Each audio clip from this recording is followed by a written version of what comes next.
Hey, yo, Sola, how's it going? I can make sure everything. Oh, that auto win line. Interesting. I guess it was auto. I guess it was set to do that. All right, nice. Let me. Congrats on first. Congrats on first. Okay. Get Twitch up. So this is my personal main gotcha game of choice. Reverse. Hey, Jar, how's it going?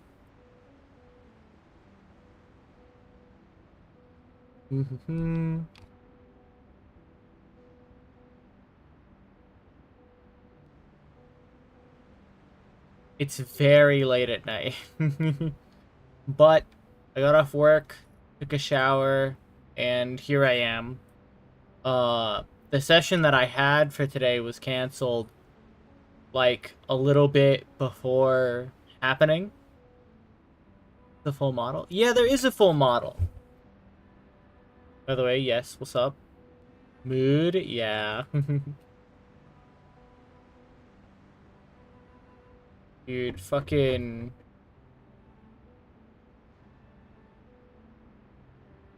Yeah, so normally I don't, like, do stuff this, on this particular day, at this particular time.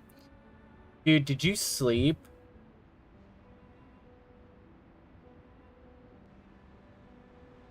Usually I don't do stuff at this particular day, at this particular time. But, kinda got nothing else to do. So...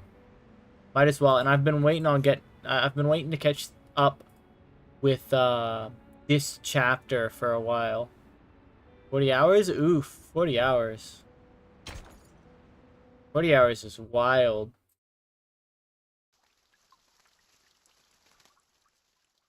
Why does that word look weird? Hours always looks weird. I forgot what was going on. Easy. It's me, Garcia. We met at the gallery earlier. Oh. Oh, she's alive. Holy shit, I thought they might have killed her. Please, I come in peace. Okay. So Garcia's chill, nice. Okay, I'm vaguely putting together... Paleta? I'm vaguely putting together what is going on.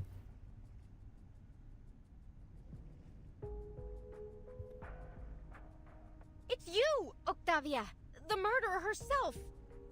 Dude, Octavia clearly didn't murder him. You gotta chill. Haven't had water in 16 hours? Go drink water! Please, calm yourself, Miss Recoleta. The jailer has already confirmed that she wasn't the one to fire at the ID list. The shot came from somewhere else in the room.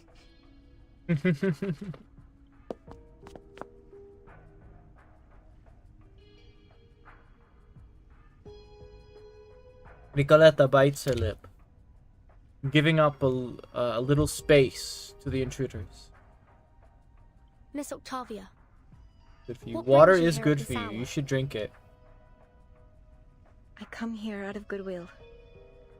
Believe me, I didn't want any bloodshed either. I understand you just arrived today. There's something you need to know about the inmates here. Alright. Their visitor's expression is weary and low.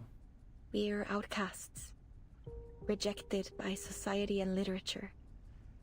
And our privileges are limited A within water these bottle in walls. here, drink it. But before I started my own literature group, I struck a deal with the Panopticon authorities. If we cooperate and stay out of trouble, they'd leave us be.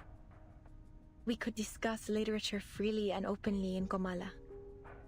Such a thing may Okay. seem trivial to you, but this is of immense importance to us. Hey, some people forget. Oh, I there's got a no buddy who happier forgets thing in that this world food than is discussing necessary, literature. like, all no the one time. should ever put limits on it. Ah, yes, the poet. You're right, Recoleta. But we're prisoners here. There are certain rules we have to follow. Real. Except, the idealist didn't see it our way. He refused to compromise, believing that the long poem and his so-called ism could break us free from the cage of the ever-watchful What's eye. going on in this chapter? Murder mystery? It has become a murder mystery. From what we understand, Ricoleta's friend, Aleph, is, effectively, retelling her story using the people in the prison. I think that's what I remember. That's what I remember the subplot being, or the main plot being, and the subplot is that fucking Vertin and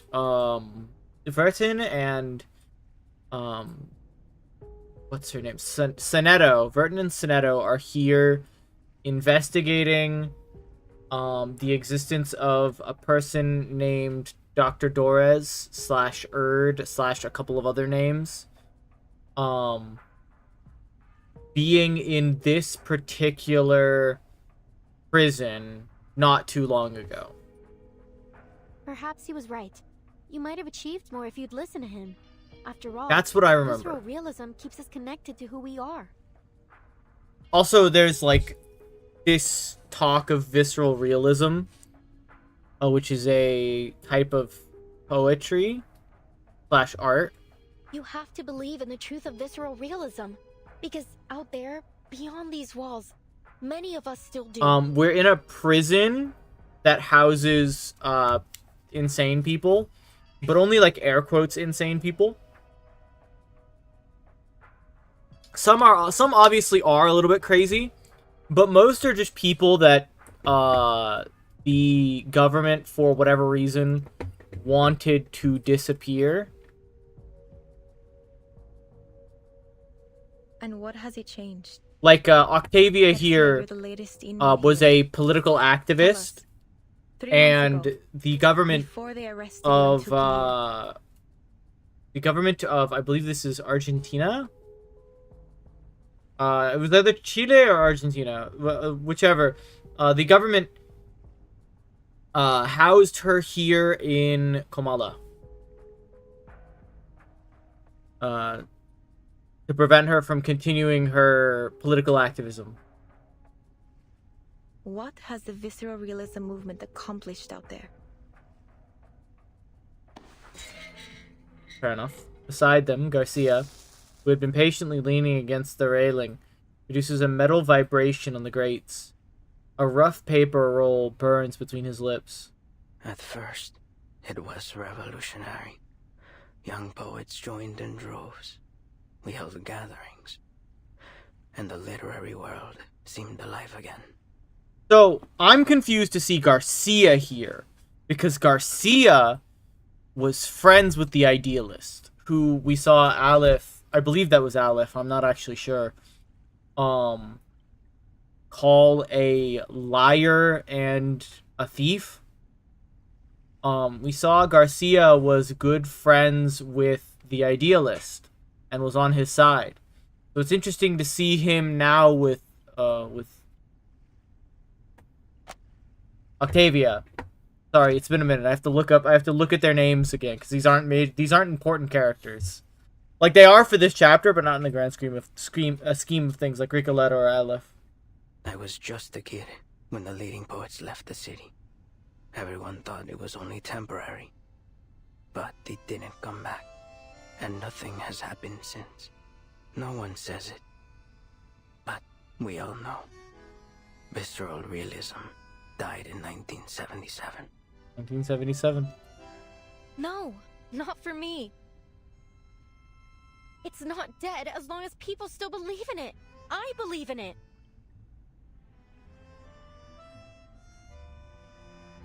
Yeah, a lot of poets in this particular country got jailed in this particular prison. This is a major number of poets were housed in Kamala, if I remember correctly. That's why there is so much poetry going on. Octavia ignores the childish remark. She knows that conviction can be as fragile as a spider's web. Belief, faith, what is this obsession with the true self? Why does your type always insist on there being a true self hiding beneath our roles in society? Our disciplines? Look at the idealist. He never once stopped fighting for what he believed in, even long after he was put behind these bars. Idealist, what a name he gave himself. Who will he be when he finally breaks free from the eyes of the central tower? When he's left without his willful audience? And nobody. That's what. And that is a truth even he is terrified of. Miss Octavia, I hope you come with something more important to share than just some criticism of the idealist. I'm gonna watch while I play L Corp. Game's still fun. As far as I've gotten into L Corp, the game is fun. So, and I guess I'm only at 5 containment facilities or 5 branches at the moment. I know you will get more, but it's fun. Got my drawing tablet hooked up. Yo, congrats. You're right. I have an important message for you. Message? Is it Dr. from... Torres. I heard you were looking for her. That is true. The woman from the Sao Paulo Veterans Residence. She used to write under the name Erd, didn't she? Did. Yes, that's right. Do you know her? You're the first person I've met here to speak plainly about her. Do you know where she might be? Thank God, someone talking. We crossed paths, but only briefly. I'm not sure where she's gone. Maybe the authorities know. However, she left this with me. I think you'll need it more than I do. Hey Koji, how's it going? Octavia hands over her personal folder before they might open it. She's already turned to leave. We have other matters to attend to. I'll leave you to your business. Small res, Garcia, small shall Koji. we? What do you mean? I'm not small. The visitors leave in haste. Their faces and expressions obscured by the night's shadows. The Foundation's investigators opened the worn manuscript folder with caution. The Been physician wanting to hook told it me up. the horrifying truth about the panopticon Yet of procrastinating Kamala for and so the power long. behind it. Manus Vindictae. By becoming the Panopticon's sole patron, they seized control of the resources and the allocation Ooh. system, turning this place into a living hell. I suspect that the physician, the current highest authority here, is responsible for this situation. Wait. This place is run by Manus? Okay, that explains how she got here.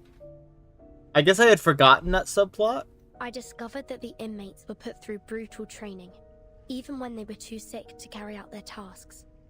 They also forced pure-blood Arcanist inmates to wear their masks, effectively turning them into murmuring puppets. Okay. Just as we suspected, Manus Vindictae is orchestrating everything. No wonder we didn't find them in the city. They've been hiding here all along. Okay. No one would have thought to come looking for them here. No, I suppose they wouldn't. I have to wait 10 minutes for my PC to fully load. Oof. Not that bad. It's bad, but it's not that bad.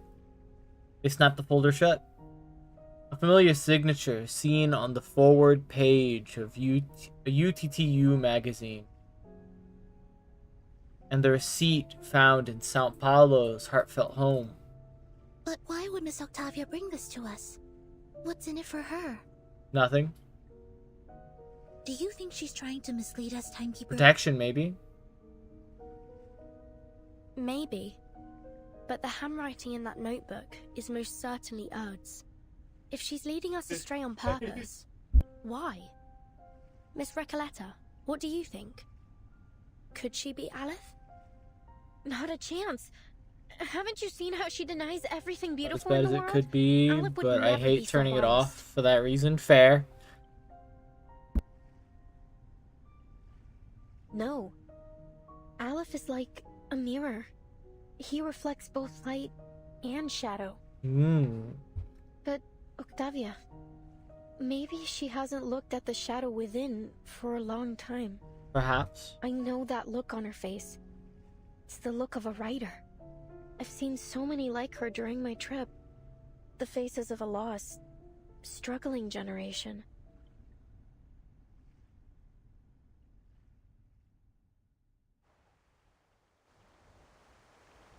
Oh. Under the night sky, Komala Prison stands like a forgotten gravestone covered by fine, cold snow.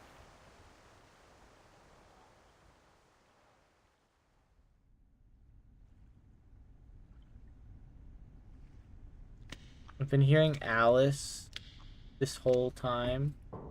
And then I heard he. I was extremely confused. In a room repurposed from a prison cell, 3 girls search in search of some share of an absurd, bizarre tale. Meanwhile, at the entrance of a certain watchtower, a jaguar knocks on a secure door. Dr. Merlin, I'm here to report on today's events. Come in. Dr. Merlin.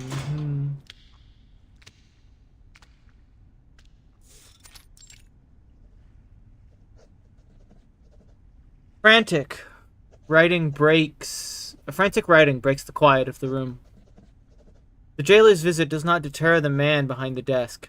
He continues writing, wholly absorbed, as if each letter were filling the world around him. There was a commotion in the gallery today, sir.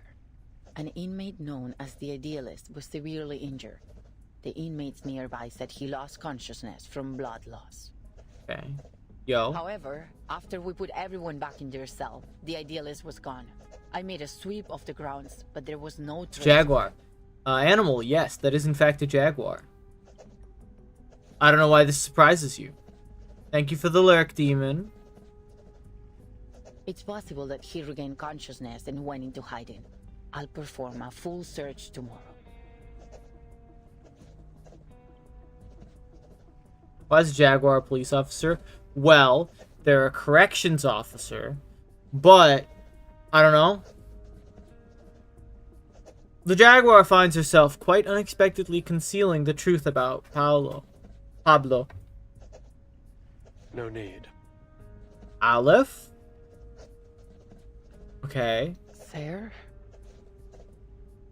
He knew the consequences of breaking the rules, did he not? Well, Aleph is the physician. Alright. Sir, with all due respect, I think today's incident proved just how dangerous it is to let the inmates keep their weapons. Wait, what? Hold on. I thought that they were all just... I know that they're all arcanists, so I was like, okay, well, they're just arcanists. They just have magic. Not much you can really super do about that, right? You let them have guns?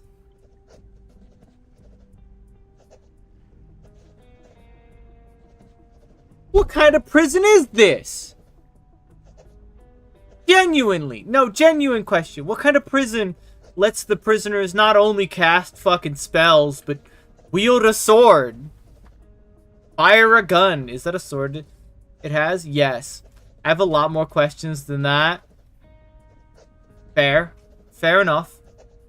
I just thought I'd say the obvious ones. Listen, I'm used to, like, random... We got a talking apple in this game, Animal. That's all I gotta say. We never should have let them walk around with deadly weapons. Even if we had to, we should have doubled the guards. We can't expect them to follow their own rules simply out of fear of the central tower. Okay. Yeah, that's reasonable. The physician interrupts her sharply. There's no hint of concern. A talking apple? Yeah, we have a talking apple in this Such game. matters fall beyond your purview, jailer. You only need to do what's required of your title. Okay. Is there Kind of anything else? unconcerned. There is another thing. 2 guests from the Foundation came through today.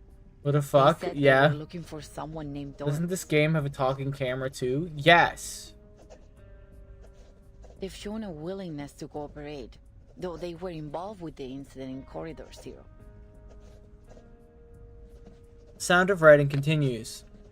Her report is disregarded. Jailer takes a deep breath, and the next part is difficult to say. Sir, there is one more thing. I told Miss Octavia we're short on rations, and she's adjusted the inmates' portions accordingly, but that won't last long. Report on ration. Manus Vindicti stopped providing supplies back in March, and Sino has collected all the prisoners they had previously placed in her custody. Okay.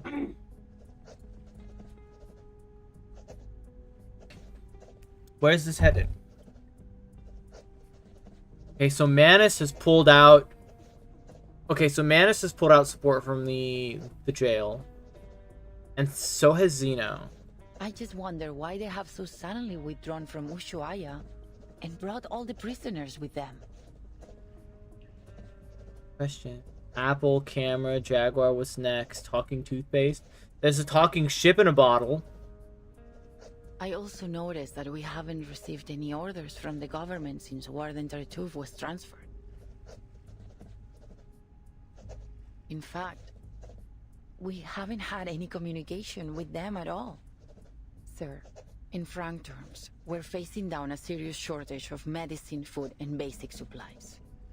At this rate, the Panopticon will soon be unable to operate. Okay. Where will our inmates go then? Talking ferrofluid? We do have talking ferrofluid. That's true. What is this, an object show? Oh, fucking damn it, ad. Sorry. The man before her says nothing for a long time. His pen still flickering over the page. Can we ask the Foundation for help? They've sent their people here. Maybe they're interested in the Panopticon?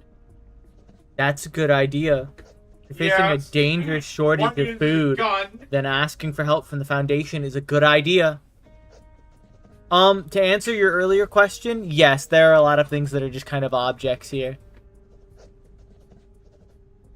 I could arrange a meeting if you like. You're unusually talkative today. The jail needs supplies. They're running low on food and medicine.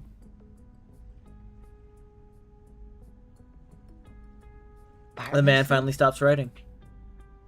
That's fascinating, you know. You've become so much more concerned about this place and its inmates than when you first started. You are now dictated by your title. Okay. I didn't mean to overstep. I'm sorry. You can go now. I have a great deal of work to do. Oh, and one more thing. He beckons the jailer before she leaves. Make sure this month's Kamala Congress is held according to schedule. Yes, sir.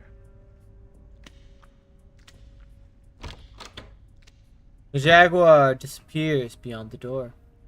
Metallic footsteps fade into the distance. Only then does the physician allow his suppressed frustration to surface. How many times have I warned you about this? The idealist has to go. He's nothing but trouble for us. You're too soft on him, Aleph. Look at the mess he has us in now. Calm down. Oh? He's a rabble-rousing thief, a self-destructive maniac, a snake in the grass. He even stole the tea of Kamala from me. He's nearly ruined everything we've worked for. Okay. Hello. The man angrily raises the once lost and now found die.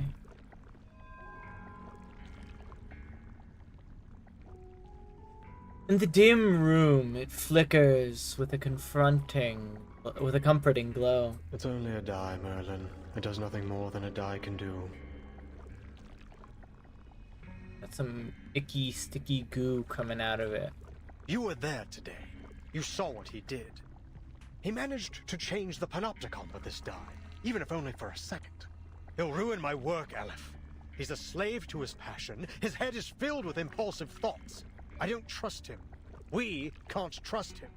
I've done everything you've asked. Now it's time to do your part. Aleph responds with indifference to the physician's frustration, continuing his writing without pause.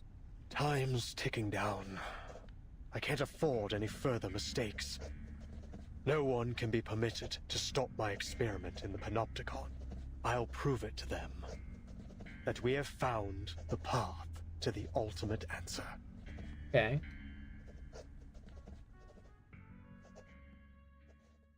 Alright. I'm confused, but go off, King. Where are we at? Oh, that was 9?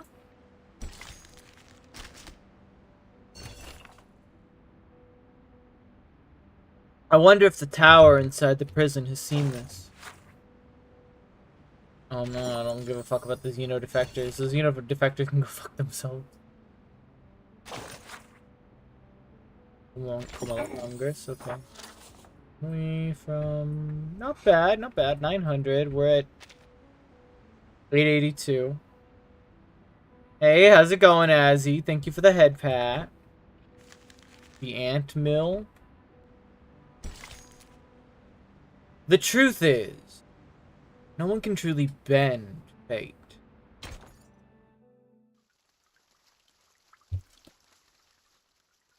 I'm hoping to get Broom soon. Broom should come out soon, and I'm hoping to get her. Estaba silenciosa como siempre. En un sueño fugaz, la investigadora de paracausalidad descubrió la verdad detrás del dado de Babilonia. Examinó cuidadosamente los patrones ocultos, como un astuto astrólogo rastrea los movimientos de las estrellas. Lo que pueda parecer errores o accidentes no niega las verdades del destino. Por el contrario, afirman su existencia. Solo pregúntale al gran Heráclito. En un universo no observado, el dado de Babilonia gira perpetuamente, dictando el destino de todos en un tiempo que es tanto infinitamente largo como infinitamente corto. Mira, cerró los ojos. Respetaba la aleatoriedad de los números y el destino. Respetaba el juicio del dado. De lo contrario, so these are little excerpts from Recoletta's book, which are giving like little background for what's going on. Because again, everything that's happening in the Panopticon right now is based off of the book that Recoleta has been writing. In the solemn prison hall, under the half-light of the next day, the prisoners of Kamala gather. Octavia steps onto the podium with a stern expression. First, In chains. allow me to make one thing clear. I had absolutely nothing to do with what happened to the Idealist yesterday. I swear it on my career as a writer. Okay. As you all know, the Idealist and I are the representatives of the two factions of La Sociedad de Poetas de las Américas. As you also know, we have been at peace since the Let Sleeping Dogs Lie agreement was signed a few months ago. Oh. Staticky words. Hello. Despite our differing views, we have coexisted to this day under the watchful gaze of the Central Tower. Rest assured that we will work tirelessly to locate the missing Idealist. Don't put so much pressure on yourself, Miss Octavia. His death wasn't your fault. After all, he was the one who threw the first verbal dagger. The murmurs cascading below reach the ears of the prisoners from another faction. Show some respect, you morons. The Idealist is missing, not dead. I'm sure he'll show up in one piece before we know it. Better face the hard truth now, Roberta. That bitch I is have to dead. say, There's no way it he's won't alive. be easy for you to find a new leader as mad as him. I don't know about that. A polite cough from the hostess pauses the heated debate. Please, everyone, quiet down. Okay. According to the agreement, today's Congress should have been chaired by the Idealist. Since he is still missing, I will be acting on his... Pardon my lateness. Go ahead. I'm ready to moderate. Hello, and unfamiliar footsteps break the regular pattern of events. The jailer leads her visitors to the entrance of the prison hall. Miss Vert, I looked over the incarceration and visitor records from the past 6 months. There was no mention of anyone named Doris. Okay. Then it seems only the physician knows the whereabouts of Dr. Dorez. Miss Jailer, we need to meet with the physician. Alright, It's yeah, let's meet with the physician. I'm here for this. Listen, you really shouldn't take the inmates' ramblings too seriously. Considering the identity of the person before her, the jailer softens her tone. But if it's as critical as you say, I'll make another request later. That said, Okay. I'm afraid the meeting won't happen for at least a few days. That's fine. Understood. For now, please join us for today's Congress. Espectacular! Do you hold literary salons like this every day? This place is practically a writer's paradise. Prison. So, you're the host of the salon, Octavia? I say we set aside our differences and have a titillating literary discussion. You've come at Love the right these time. fucking crazies. You may I love serve them as so witnesses much. for the Congress alongside the jailer, like a citizen's jury in a court. Okay. Your suggestion aligns with the congressional rules. Very well. Congress? Witnesses? Isn't this a salon? Which topic are we discussing? Literary theories? Schools? Principles? Languages? Oh, narrative perspectives? None of those. What are they discussing? Octavia lowers her head, giving her questioner a long, deep look. This Congress is about the randomness of fate, Miss Recoleta. Ooh. Randomness of fate? This game does quite like talking about fate and its ever-turning wheel.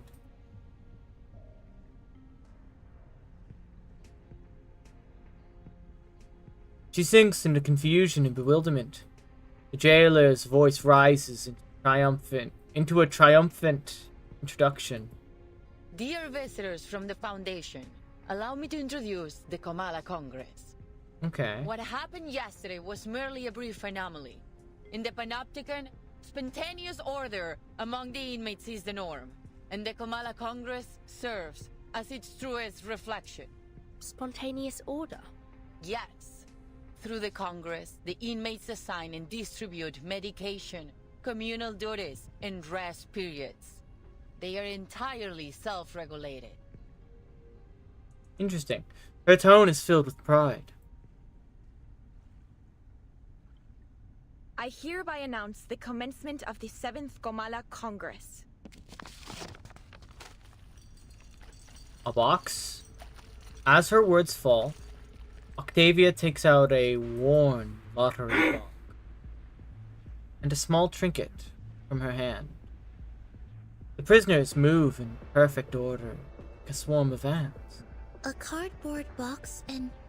is that a paper die? It has I'm struggling. 20 sides. What are you struggling with, boss? Huh?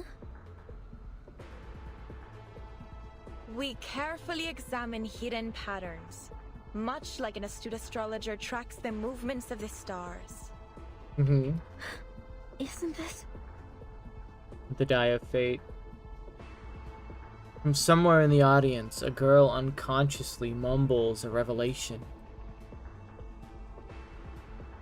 I keep losing employees to ordeals? Oof.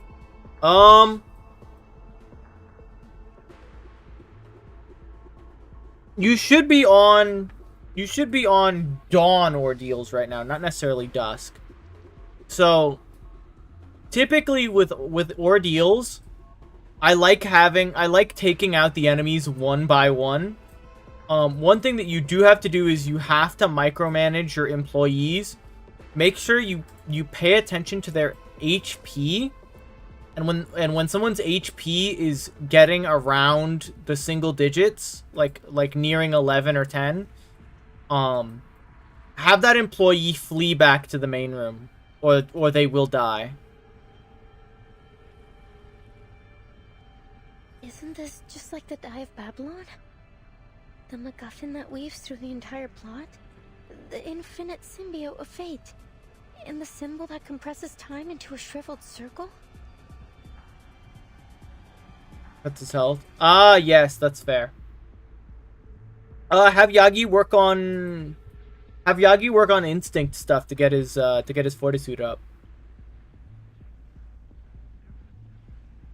What may seem like errors or accidents doesn't negate the verities of destiny. On the contrary, they affirm its very existence. Just ask the great Heraclito. Heraclitus? In an unobserved universe, the die spins in perpetuity. Okay. Dictating the fate of all in time that is both infinitely long and infinitely short? Look, I've closed my eyes. I respect the randomness of numbers and destiny. I respect the die's judgment. Excuse me?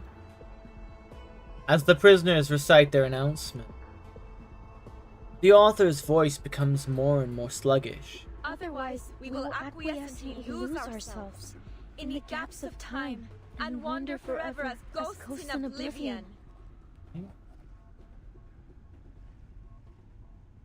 I don't understand what's going on. Can't. He's my guy for Funeral of Dead Butterflies. If his fort gets too high, butterflies will snipe him. Ooh, fair. Fair.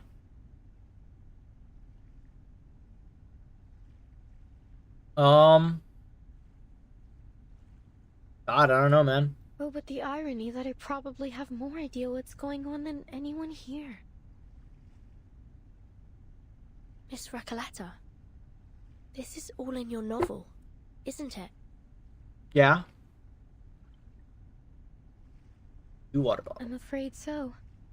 The recitations, the references to an astrologer and Heraclito, they couldn't possibly be just Day a 16, coincidence. by the way. Memorial Day. Then, could it be? Will they look to the die to dictate their fate? Like it. The girl's audible shock does not affect the proceedings on the stage.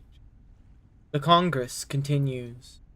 I shall perform the first roll. Not like I can do Its one. result will Fair. determine the subsequent roll order for this Congress.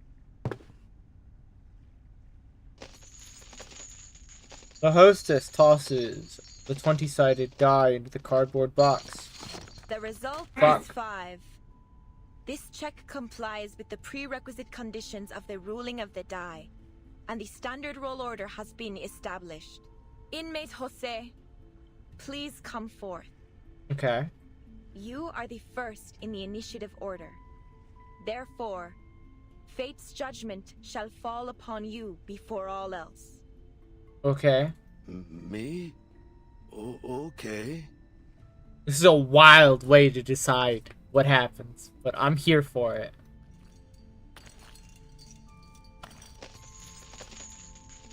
What's with this game and math theology? Dude, I don't know. It really likes its math. The die stops, just like that. A simple number decides his fate. 17! 17? 17! Ah, what a wonderful number! 17! Like an oasis in an endless desert. The result is 17, and the score combination 6 plus 4 plus 4 plus 3. According to the ruling of the die, he shall receive 60 risperidone tablets, 40 clozapine tablets, and 40 diazepam tablets. Additionally, he will assume the role of cultural manager of the Comala Congress. Before he takes office, inmate Jose must clean the first restroom for the next 7 days. Wonderful! I'll gladly clean the toilet. I've got the brooms here, the toilet detergent, oh, and the toilet brush too. The brush, okay. Those are drugs? They're necessary drugs. For, I believe... What is it? Managing arcanum fluctuation? I have been waiting for this opportunity.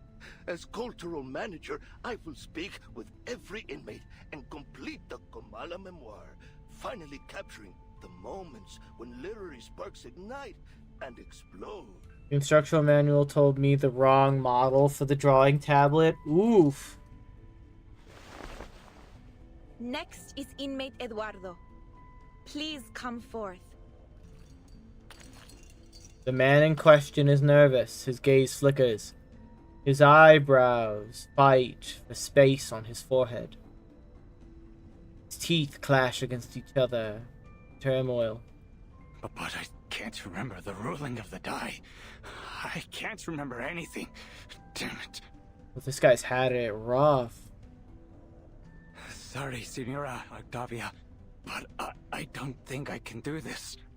I didn't get any medication in the last Congress. I've had multiple episodes. It's like my brain's jammed or something. It's all right, inmate Eduardo. It's easy. You don't need to know the rules to roll the die. Give me your hand, I'll help you. The prisoner follows suit. Hands trembling as he shakes the box. The only thing he can do. My sincerest apologies, inmate Eduardo. The die dictates that you must voluntarily descend into the sewers and write the thematic keyword that currently causes you the most anxiety on the walls. Excuse me? Thank you very much, Miss Octavia. I think my head's about to split in half. I need a moment to rest before I head down there and fulfill my destiny. What the fuck? What the fuck? Why is that a mandatory thing? What? Clutching his head, the prisoner leaves. His steps heavy and his hands empty. His brow finally falling. Jailer, are you really letting them make every decision with the roll of a die? Eduardo is clearly in a much more dire condition than Jose. The medication should have been given to him. As I said, this is how the inmates of the Panopticon maintain order. The physician periodically provides medication, food, and other necessities, and the inmates distribute them in this spontaneous and efficient manner. This is not spontaneous. This is spontaneous. It is not efficient. Neither authority nor violence is involved in this process. This is what sets Komala apart from all other custodial facilities. This is insanity. This... Okay. Is that it? You abdicate all agency to the roll of a paper die and call it the randomness of fate? What kind of sick joke is this? Good question. Please calm down, Recoleta. This is the method that the inmates have collectively decided to recognize. They're prepared to face the possible sacrifices that it brings. This isn't about you or me. It's not our place to interfere with a procedure that has been proven both pragmatic and effective. This is insanity. You're insane. What the fuck? Who put you in charge? My duty is to assist the inmates in maintaining order through the methods that they have established. What? And yours, Why? to witness their self-governance, not judge it. What are you on about? Are you insane? That man's gonna die down there. He's clearly not well. He needs medicine.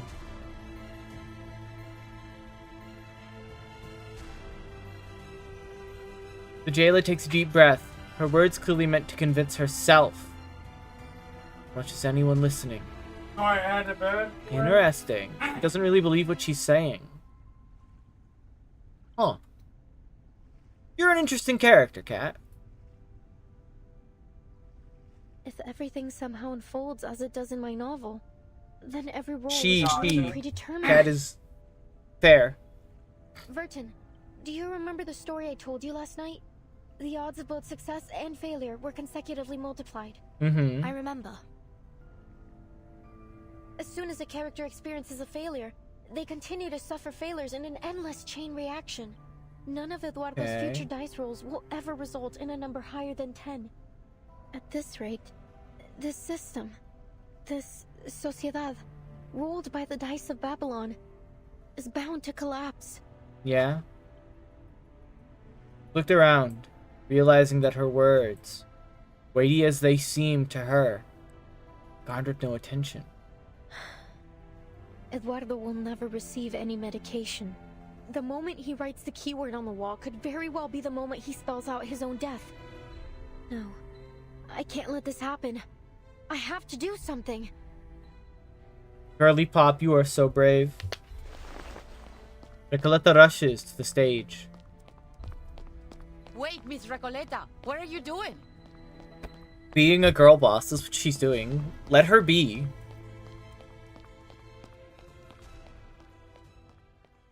Why are we fading to black? What the fuck? Why are we grayscaling? What? Right, to the ant mill.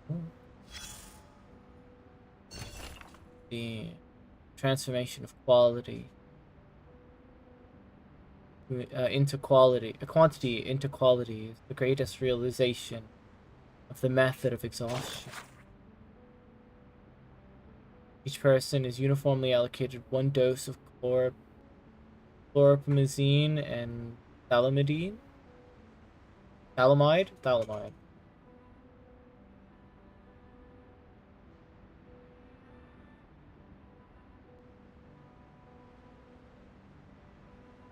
What?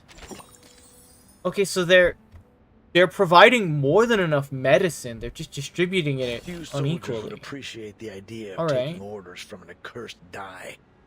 A skilled commander would never rely on luck to make decisions. On the battlefield, the distance for every maneuver should be clear. This is and the first precise, guy, isn't it? Not two Think? numbers with a D in the middle. This guy sounds Unless like the you're first looking to guy. invite a mutiny. That said, if a die with such power were placed in a soldier's hand, I'm pretty sure they'd roll it and let it decide their destiny. Luck won't always be on your side. Exactly. There's no good luck without bad luck. Just as a coin must have two Okay. sides. Luck essentially defines one's entire life. God, this has been so interesting thus And far. whether it's make or break, life or death, the die will keep on rolling. Of course, dice aren't the only tools used to play with fate. Coins, lotteries, I wonder even how shells on the Recoleta will beach can all serve the same interrupt the purpose. proceedings. Thanks to the randomness of fate, a Babylonian may rise to be a proconsul one day and fall into slavery the next. Some tragedies could have been avoided. Well, that's where historians come in. With a little creative editing of the history books, even the random rolls of a die can suddenly make sense. What were once avoidable tragedies are rebranded as reasonable incidents, or even desirable outcomes. At least the roll of a die is impartial. You're starting to sound like a gambler. But even gamblers, after hitting a hot streak or a losing spell, start to convince themselves that they've figured out the grand pattern behind games of chance. It isn't just gamblers either. Witches tried to influence fate through rituals and charms. Ancient mathematicians calculated probabilities on paper. Some even wrote books on game theory. Meanwhile, others suspected there were cheaters among them. Okay. I just hope these high rollers unite to confront the demon who holds the laws of the universe. The past, present, and future. Interesting. In its claws. And give it a well done and a slap in the face. You're talking in circles today. Haven't I always? It's just that today, the die rolled a peculiar number. Interesting. But all things considered, I prefer the other kind of commander. The die is cast, But regardless of what number has been rolled, it's time to cross the river. Alright, let's cross the river then. Soothsayer, world maker. The goddess delights in toying the piety of the believer. This is the first combat one in a bit. Who is the goddess and who are her followers?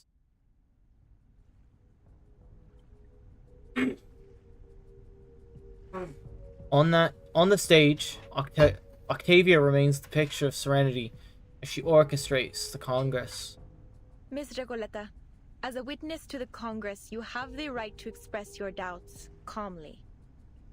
Listen, you... Recalls the complaints of her two former companions, the jailer's dismissals, the confused expressions of every editor she has ever faced. If you were to lay out every detail of a novel here and now, you'd only get the same response. No, it's nothing. It's just that I'd like to participate in the dice rolling ceremony. Of course. The very fact that you're standing here in the Panopticon proves that you share a common fate with it. Ricoletta surveys the prisoners waiting to cast their die. Their expressions are serene, untroubled, calmly awaiting their fate. The joys and misfortunes of those before them do not affect the long, winding queue in the slightest. Takes a deep breath. It doesn't matter when I roll the die, since the rolls are simply a reflection of the randomness of fate, right? Right, that should be. Precisely. Then I'd like to perform my role after the 27th inmate. Is that alright? As you wish, Miss Recoleta. Okay. Why am I supposed to do that? What the fuck? This is where combat starts? Alright, we have Recoleta fix. This is fine, I guess. Not really. Hold on. Let's quick line up. If we're using Recoleta, let's bring Medicine Pocket and bring a buffer. We could bring 6, I guess. This is not what I would use for... Oh, we do have balance, please. Okay. Sure, why not? Oh. 3-star number. Oh, okay. Don't put... Nah, whatever. Fuck it. Those can stay in. Okay.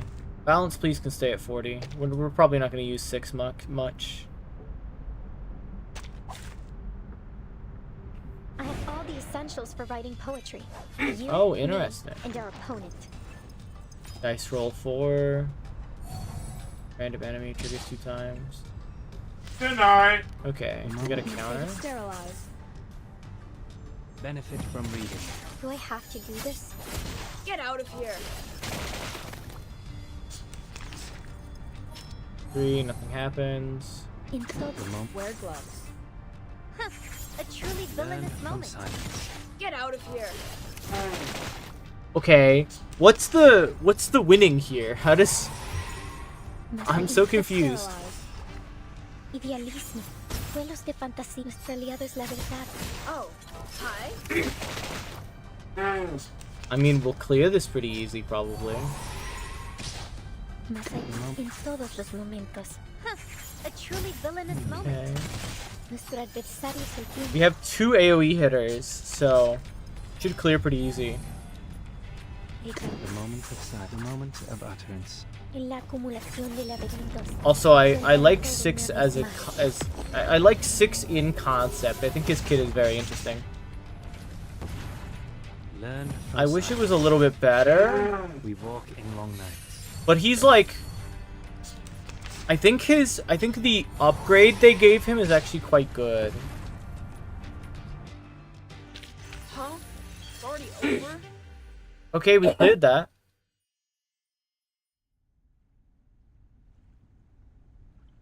It seems fate favors you, Miss Recoleta. Here are your supplies. Alright. Please be sure to follow the distribution rules of the Congress. This is an essential structure of Comala, and a belief shared by all its inmates. Honor it. Just as I suspected. These supplies belong to me now, Octavia. I'm free to use them however I please. Alright. Nicoletta strides towards Eduardo, who has curled up in a distant corner, clutching his head as his body trembles in silence. Here, Eduardo. Take them. He definitely needs it. But I haven't fulfilled my destiny yet. These precious tablets and capsules, I can't accept them. They are gifts from fate. The die has placed them in your palm.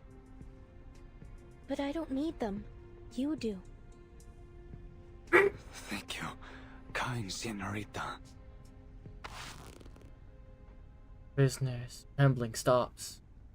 He blankly pinches his arm, as if trying to distinguish reality from dream. Dear fucking God. Then, all at once, he snatches medication from her hands and shoves it into his mouth. Eduardo, what's wrong? Are you taking the medicine right now? There's no need to rush. There's plenty of it. You can have it all. Por Dios, Eduardo. How could you squander fate's gifts like this? Kind señorita, please, give me the medication. I need it more than anyone else. No, I'm the one who needs the most. Give me the medication. I beg of you. With the protection of these amulets, I might finally be able to get a peaceful night's sleep. No more trembling floors and wailing ghosts. God. The prisoners shove and struggle. Counts his hands, reaching towards the hapless rider, and to snatch the small round pills of salvation. Enough! Enough! A blue glow spreads through the room, forcing the prisoners to clutch their heads and fall down to their knees. Their riot comes to an abrupt halt. You shouldn't have done that, Miss Recoleta. Your ignorant generosity could shatter the very basis of our survival. He steps towards Eduardo, now writhing in pain, picks up a few stray capsules scattered at his feet. The pills dissolve into a stream of voided sand, vanishing as it pours through her fingertips. We have never had such chaos at the Congress. Understand this. We rely only on the randomness of fate to distribute supplies and assign responsibilities.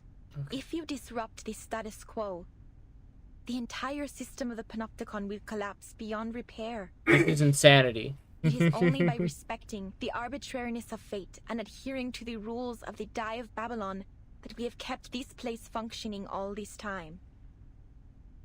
The Die of Babylon? Tell me, how did you know this name? Are you the one orchestrating this whole thing? Nicoletta, equally confused and furious, grabs the hostess's collar. ¿Podría ser? ¿Eres Aleph? ¿Tal como sospechaba Verdun? Let go of me, Miss Recoleta. Have you gone mad? The roll of the die is absolutely random. I'm not orchestrating anything. Before the Congress began, I made an oath. I intend to keep it. Please, calm down, Miss Recoleta. I think she's telling the truth.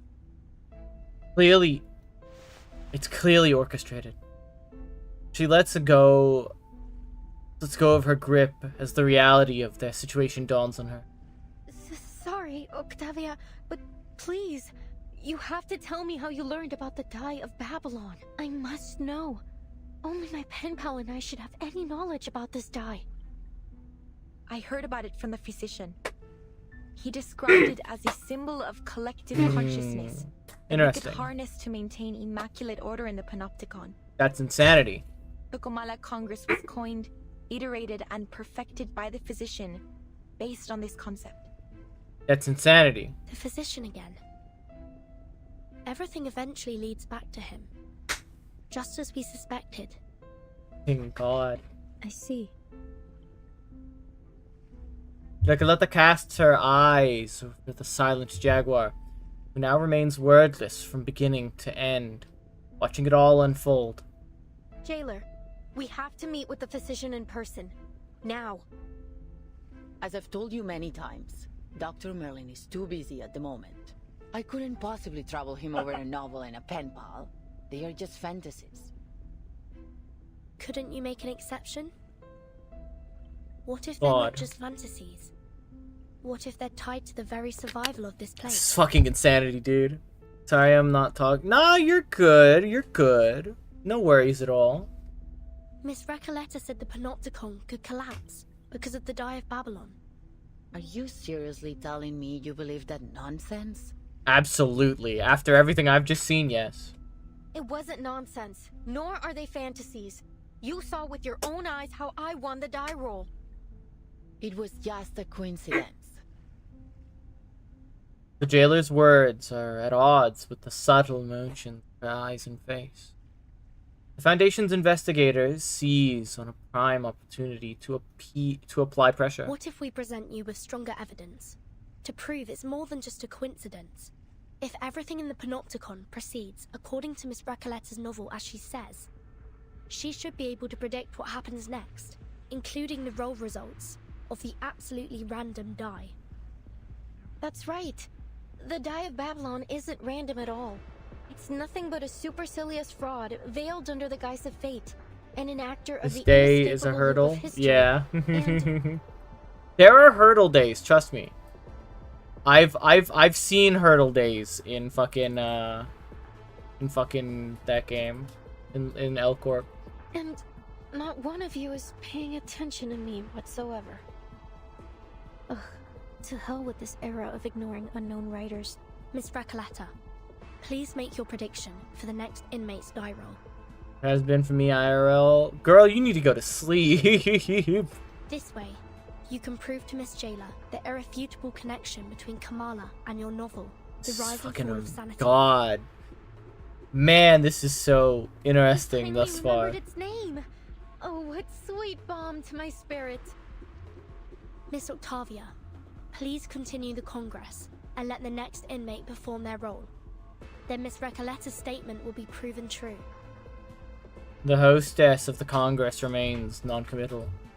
I appreciate the reminder. No matter the interruption, the Comala Congress must go on. Though not for Miss Recoleta's sake, of course. I got from school because I felt like shit. Then she took me to her job and I sat on the floor for an hour. And was cold. Oof. Next inmate, please. Let's see next inmate. Bestie. You know it's bad when animals say I'm bestie. Follow the die's designated order. Following the die's designated order, the next prisoner steps forward for the parole. Hello, inmate Garcia. You know what to do. Of course. Bed rest? Yeah, I guess some bed rest. La sexta cara. Un pilar roto. El flujo de la fortuna y la calamidad. So the results of the next roll will be a 6. Her prophetic precision plunges the hall of new encounters into breathless silence. As fate reveals, the number is 6. Just as Miss Recoleta predicted. Okay. That could still Falling. be a coincidence. Do it again. La 13ª cara. Una cadencia desconcertante. Sin un verdadero principio ni fin. This is so cool, dude. La 4ª cara. Un hombre que se ahogaba usó el último de sus fuerzas para nadar a la seguridad, solo para descubrir que había confundido un espejo con la superficie del agua. La 17ª cara. Cojeaba hacia el distante oasis, solo para que la débil humedad y la inquietante quietud revelaran cruelmente que era un espejismo. La 6ª cara. Otro pilar roto con grietas idénticas a la última. Confirmó la hipótesis de la investigadora de paracausalidad. este lugar solía ser un edificio circular. This is Is that amazing. enough? I love this. I've almost finished the entire chapter. It's not possible. One coincidence after another began to stir into an uproar. Coincidences, they're endless. Who are you? I'm sorry if this comes as a shock to you, but I did warn you, Octavia. She did literally warn everyone here that this was all going to according to her story, and then it did. Now it's proven. The Die of Babylon is anything but the so-called randomness of fate. Have you been sent here by some god? Or are you a hobby prophet? Have you brought this knowledge to save us? Or to shatter our beliefs? Our world? A question destined to never need an answer. She lets her eyes fall the cardboard box and onto the 20-sided die. The ridiculousness of its nature becomes starkly visible. What is this thing in my hand? What are we? What is this prison? I don't know if it's some kind of sorcery or arcane skill, but it's unfathomable. I'll take you to the physician. Not because of your earlier request, but because the situation has escalated beyond my means. The overseer of the Panopticon will decide how to handle your situation. Girl, we will decide how to handle him. I don't think who you think you are. I wasn't sure you'd be able to correctly predict everything. Timekeeper, are you saying that you risked everything on a hunch? It worked, didn't it? I love Burton. Come with me. Dr. Merlin's So funny. office is in the central tower. For her part, the now vindicated writer follows the end of the line, letting her mind race like a bullet En la train. sexta versión de mi novela, todos en el pueblo mueren a causa del dado de Babilonia.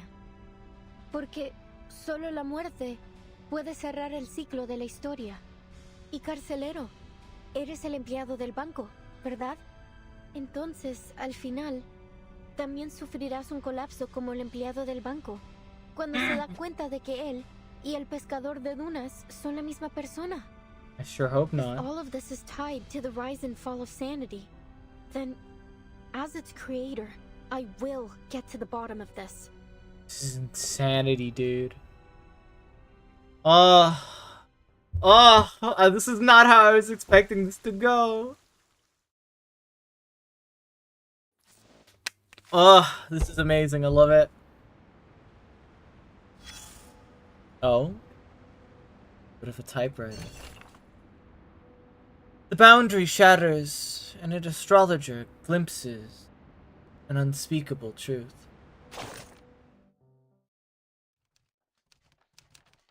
Welcome back to the Tale of Erd. After that, I attended several more literary salons, and wrote things I had never dared to write before. Miss Octavia, however, made an appearance. I didn't see her for quite some time. I'm gonna throw his phone off the building.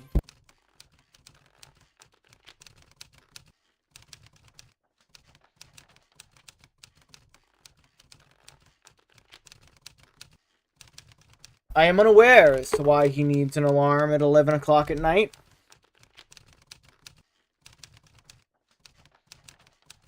I didn't, that was until I followed some prisoners to a large hall and heard her voice among a group of unfamiliar inmates. She noticed me and greeted me warmly. Told me she had been working on some new initiatives. She told me of her hopes to gather more support, improve conditions in the prison, and initiate a spiritual shift towards realism and resistance. I truly believed back then that everything was headed in the right direction. I don't know if this is the right direction. Before all eyes, the host of the assembly, the idealist, steps up to the podium. By the randomness of fate, we have gathered here to participate in the Kamala Congress. Before the eyes of destiny, historians and astrologers alike, I now declare a new rule amendment. A duel before a crowd of eyes, yes. A crowd of eager eyes. The winner awarded 10 pounds of gold, and the loser left with 10 flies to descend upon them. Before the Kamala Congress convenes, we shall assign 2 members of La Sociedad this noble mission, a duel decreed by fate. Torres hears a faint clink of a small object rattling inside a box. Jose, Julio, step forward and draw the sharpest blade of your literary thought. Heck is on his head. Scraps of literature, poems, and the like. Wasn't this a plot to a movie? The author of a mystery book gets caught up in a mystery based on her writing? I think so. According to the rules, I will preside over this duel with fairness and impartiality. Now prepare yourselves. The absurd, fictional, metaphysical duel ends with a fraction of a second. Victorious prisoner receives 10 shiny golden pills, while the loser collapses to the floor. The crowd erupts into chaos. Octavia's cries rise above the noise. What's going on? Mr. Julio. He's having another seizure. Miss Erd, please. Julio needs your help. Octavia. You know this is all part of the randomness of fate. The randomness. Fate? Doesn't argue back as she usually would. Instead, stands frozen in place, stunned. What's the matter, Miss Octavia? This is an emergency. I require your assistance. Answer me now, Octavia. Why are you trying to change Julio's fate? 'Cause no one should die like this. I don't want him to die. Please, Miss Octavia, help me, so I can help him. I... Her voice cracks, leaving only the sounds of her stifled sobs lingering in the air. What's wrong? Miss Octavia? How is his condition now? Miss Octavia?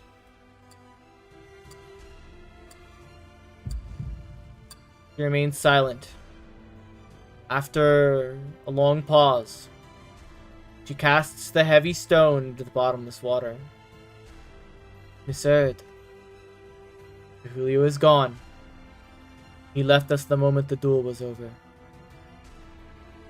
Could that be? Seizures can potentially lead to irreversible brain damage. But how could it happen so fast? A precious life gone so quickly.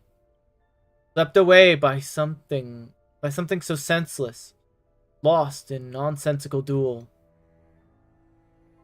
In a nonsense. What exactly is this so-called Congress? Kind of punitive system. Some kind of punitive system unique to Kamala prison? How could someone's life be decided by something so absurd?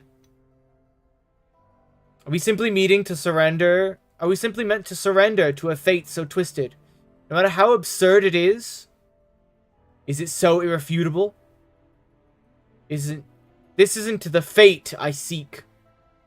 It's a distortion of it. It's my fault for not finding a better way. I used to think Mr. Julio didn't care about anything but his own novels. Never imagined my ideals would mean anything to him. the first person in La Sociedad to support me. But that really was an irreversible fate. Fate granted to Mr. Julio by the Die of Babylon. Die of Babylon. Her question is left unanswered. The host of the salon goes on. Julio has stepped off the endless staircase and reached the silent water. He has become as calm as water, dissolved into his own pond. Let us offer our blessings, our silence, our farewell to this martyr of fate. And let us imagine that Julio's literary career was a happy one. The hall remains deathly silent. No applause, no response. A life was taken. That's all you have to say. Really don't care whether we live or die, do you, idealists?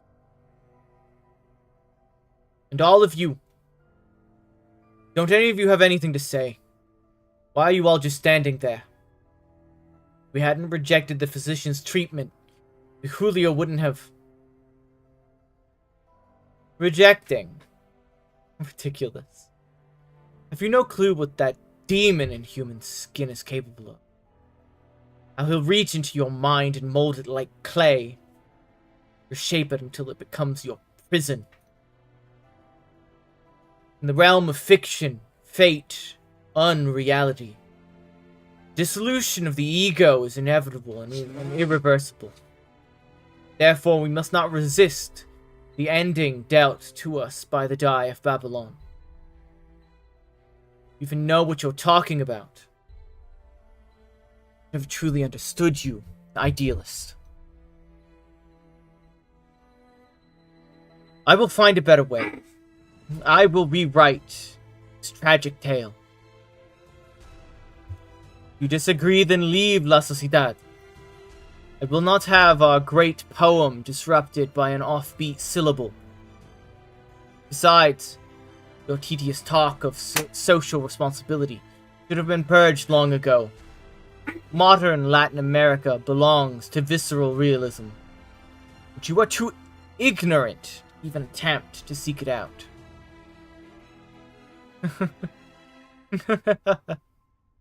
What a ridiculous, laughable man you are. Yes, see it clearly now. It's your tyranny that has driven everyone to ruin. Well, let me tell you something. I'm not leaving. I'll establish a new literary movement right here in Comala. Right here in La Sociedad de Poetas de las Americas. And we will use our literature to rescue the inmates who suffer all around us. Had enough of your condescending, stone-hearted ego and your pompous sophistry. You only bring misfortune upon us with this constant rambling about visceral realism. I hope I never see you again. Miss Erd, we have to get you out of here. Another second around this maniac might doom us all. Where'd the voice acting go? This is just an unvoice acted segment.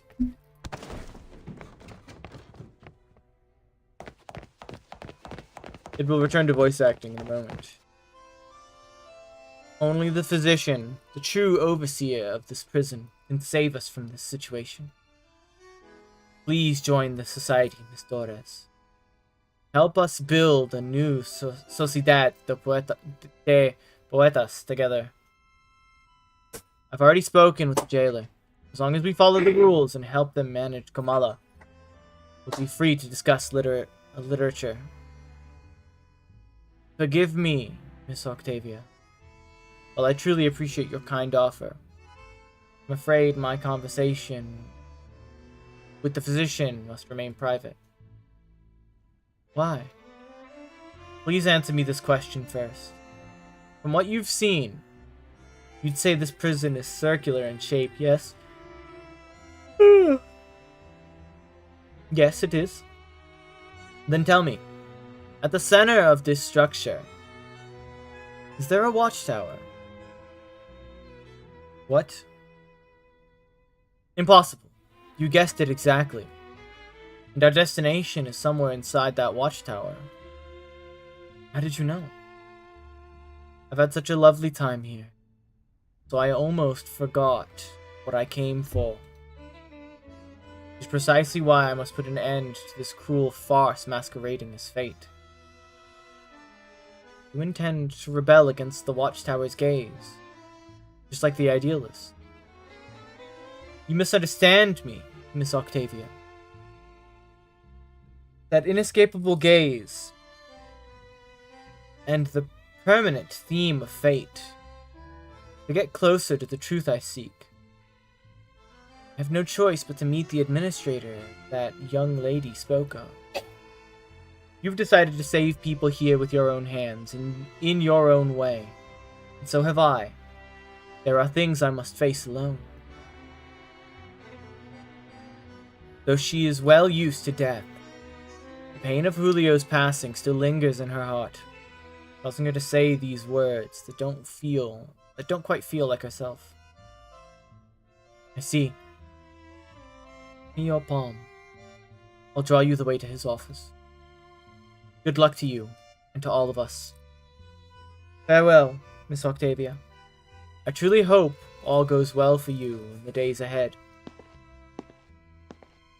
Octavia retreats, slowly fading into the distance. Quietly adds, in your journeys, finding answers about fate, too. Ow, my knee.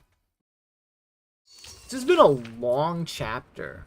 Even though we're only like 11 in, it's been like quite long. What the fuck is the undone? Oh, that was the thing that... Okay. Whoa! What happened? Okay, we'll get rid of that. I don't know why that happened. Pulled one of my fucking things out.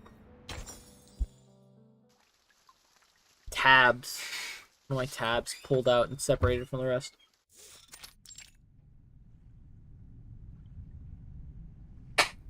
An otherwise tidy rooms, covered in fine scratches and small, unidentifiable stains.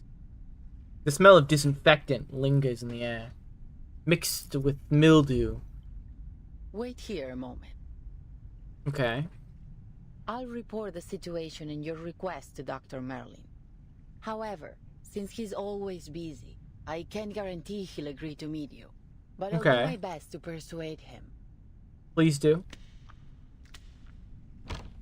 The Jaguar's figure slinks out through the inner door. Now's our chance, Sonetto. Our chance? What do you mean, Timekeeper? It's unlikely that the jailer will let us search the central tower, even in this situation. We should take the initiative and look for clues while she's away. Smart girl. I see, Timekeeper. I will do my best. Thank you, Sonetto. Let us swiftly conduct a thorough and unauthorized search. Thank you for your assistance, Miss Recoleta. Without your precise predictions, we wouldn't be standing here now. That is true. I haven't yet grasped the connection between the die, your novel, and what's happening in this place. Yes. But by process of elimination, it's almost certain that your pen pal, Aleph, is right behind this door. Likely. Very likely. Sometimes I envy your decisiveness, Vertin. I'm sure many people have praised this special talent of yours. Are you alright? You don't seem as excited. Whoever this Aleph is, they're a fucking Kamala. madman. They're like an actual crazy person to be doing all this. Recoleta holds her gaze on the tightly shut door, uncertain whether she hopes it will open now or ever again. The all-seeing sentinel of the Panopticon, veiled within the central tower. If it truly is Aleph, I don't know how to face such a terrifying and increasingly plausible reality. Yeah. Sorry to interrupt, but... Even likely, Timekeeper, I think. I think you'll want to see these. Stack of letters. Signed Oh. This is a letter Okay. from Dr. Dorez. The delicate signature matches the one manuscript folder. Her handwriting. It's as beautiful as I'd imagined. Who is it addressed to? Dear Mr. Aleph. Aleph? Looks like Dorez and Aleph are acquaintances. Okay. Or at least, they've had some correspondence. At the very least, yeah. Dear Mr. Aleph, my apologies if this reaches you at an inconvenient time. I am Dorez, pen name Erd, an ordinary inmate of the Panopticon of Kamala. I write seeking your guidance, if you wouldn't mind offering it to me. I heard from the physician, Dr. Merlin, that you have the answer to every question. A statement which has been echoed by the Idealist and the other inmates. Interesting. I have something I wish to ask you. What exactly is your role at the prison? Chief Warden? A secret backer? An observer who dominates the prison? Are you truly the supreme ruler of the Panopticon of Kamala? Good question. They tear open next letter, eager to read on. Dear Erd, I do indeed have answers for every question, including yours. I'm afraid every one of your speculations is off the mark. I am merely an inmate who chose to imprison himself here, and allow me to point out that your identity isn't as ordinary as you claim. Why is it that you, my fellow inmate and guest of Manus Vindictae, are so interested in Kamala? Dr. Dorez? A guest of Manus Vindictae? Unsurprising, sadly. A muffled, sharp shattering of glass interrupts their reading. It came from inside the room. Do you think they're okay? The jailer and the physician. What happened? Oh god. The door defies any attempt to answer, stealing all I'm the not sure, events but it from could view. be bad. Come on, let's go in and see if they're all right.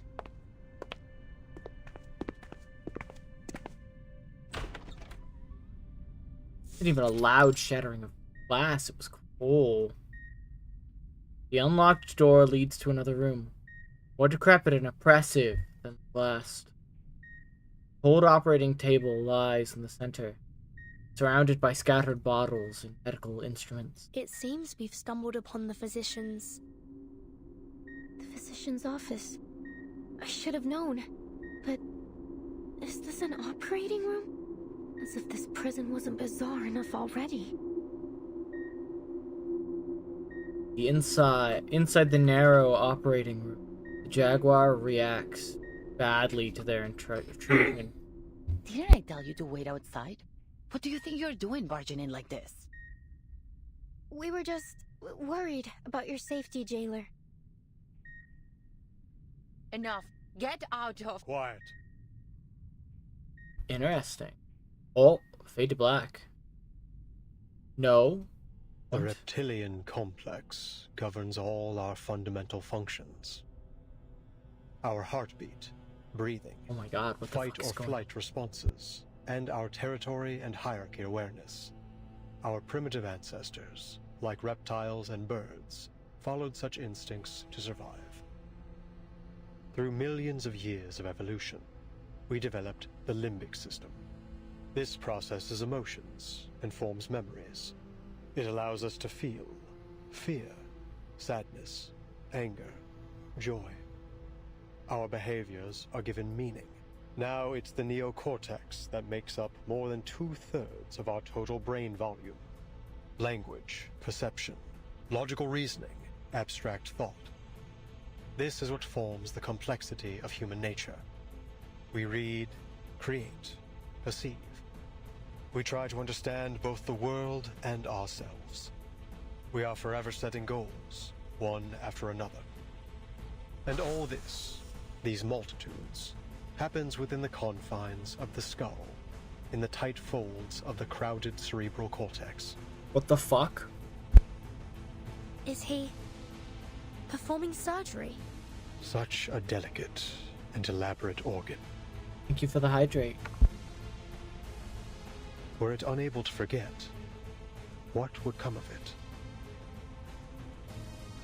Can this space, no larger than the palm of my hand, truly accommodate dozens of people at once?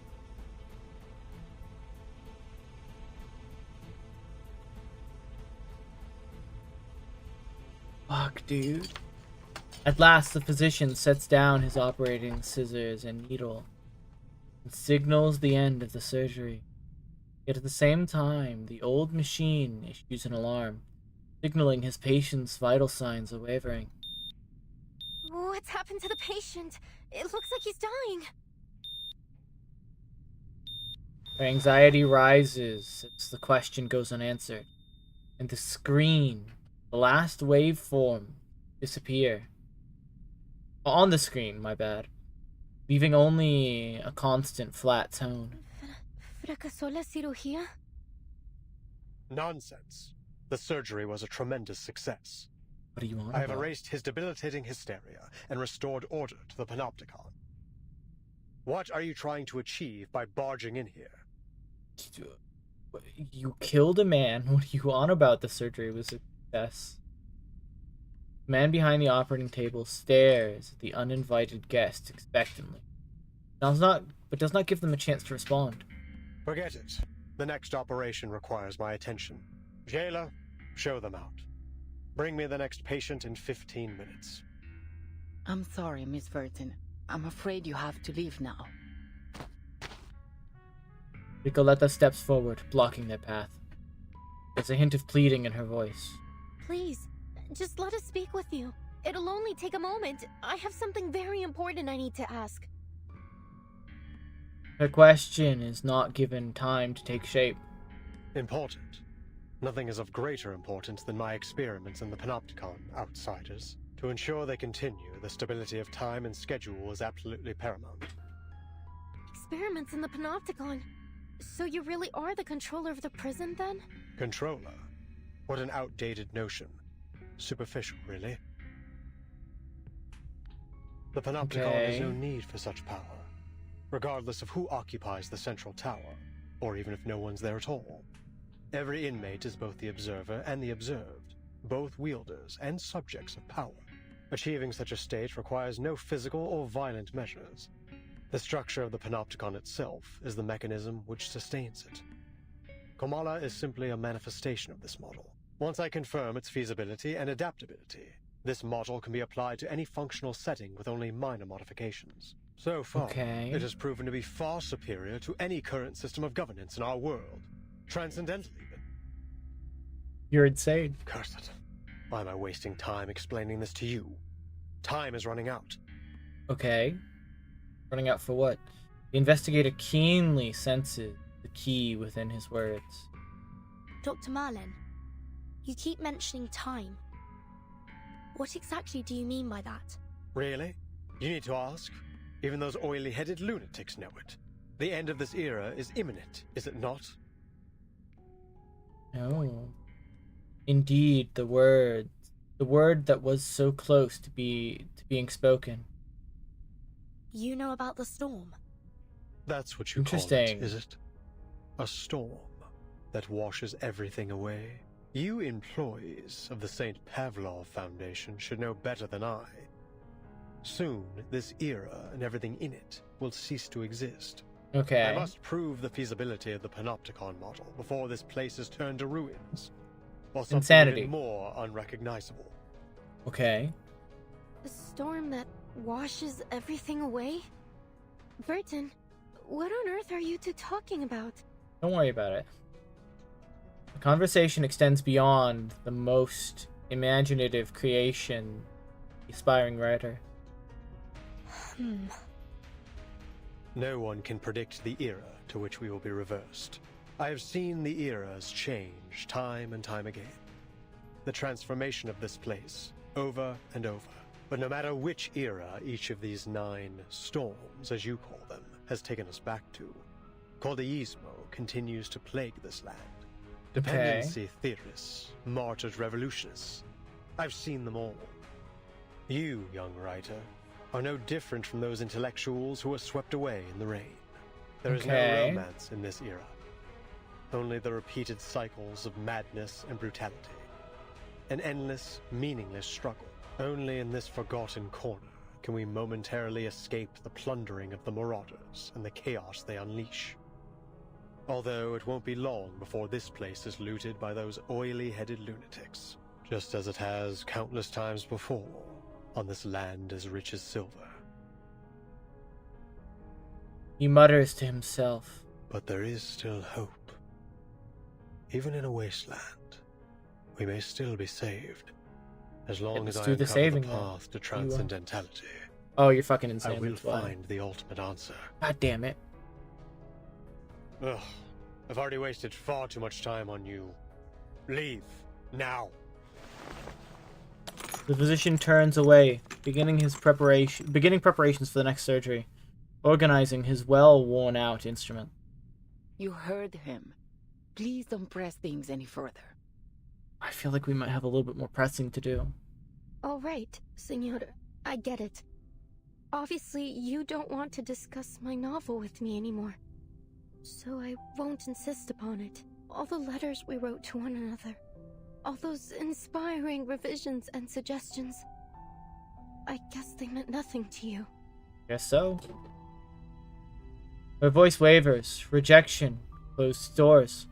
Harsh critiques. This proves more devastating than all of them together.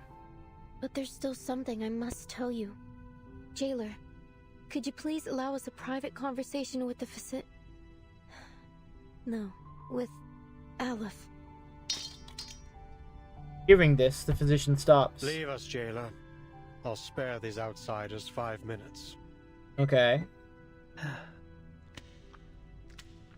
The Jaguar turns to leave, her face revealing an uncharacteristic sorrow as she lingers on the girls one last time.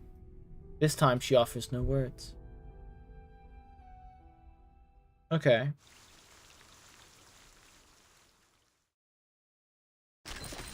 Alright, things are happening. Rating curtain?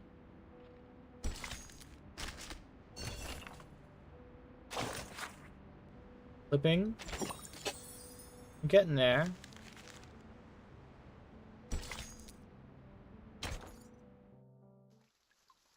What now?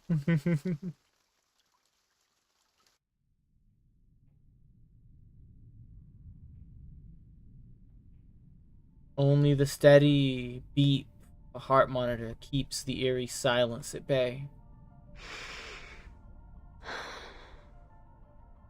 Dr. Merlin, or should I say Aleph, I don't know why you're using my novel to manipulate the Panopticon.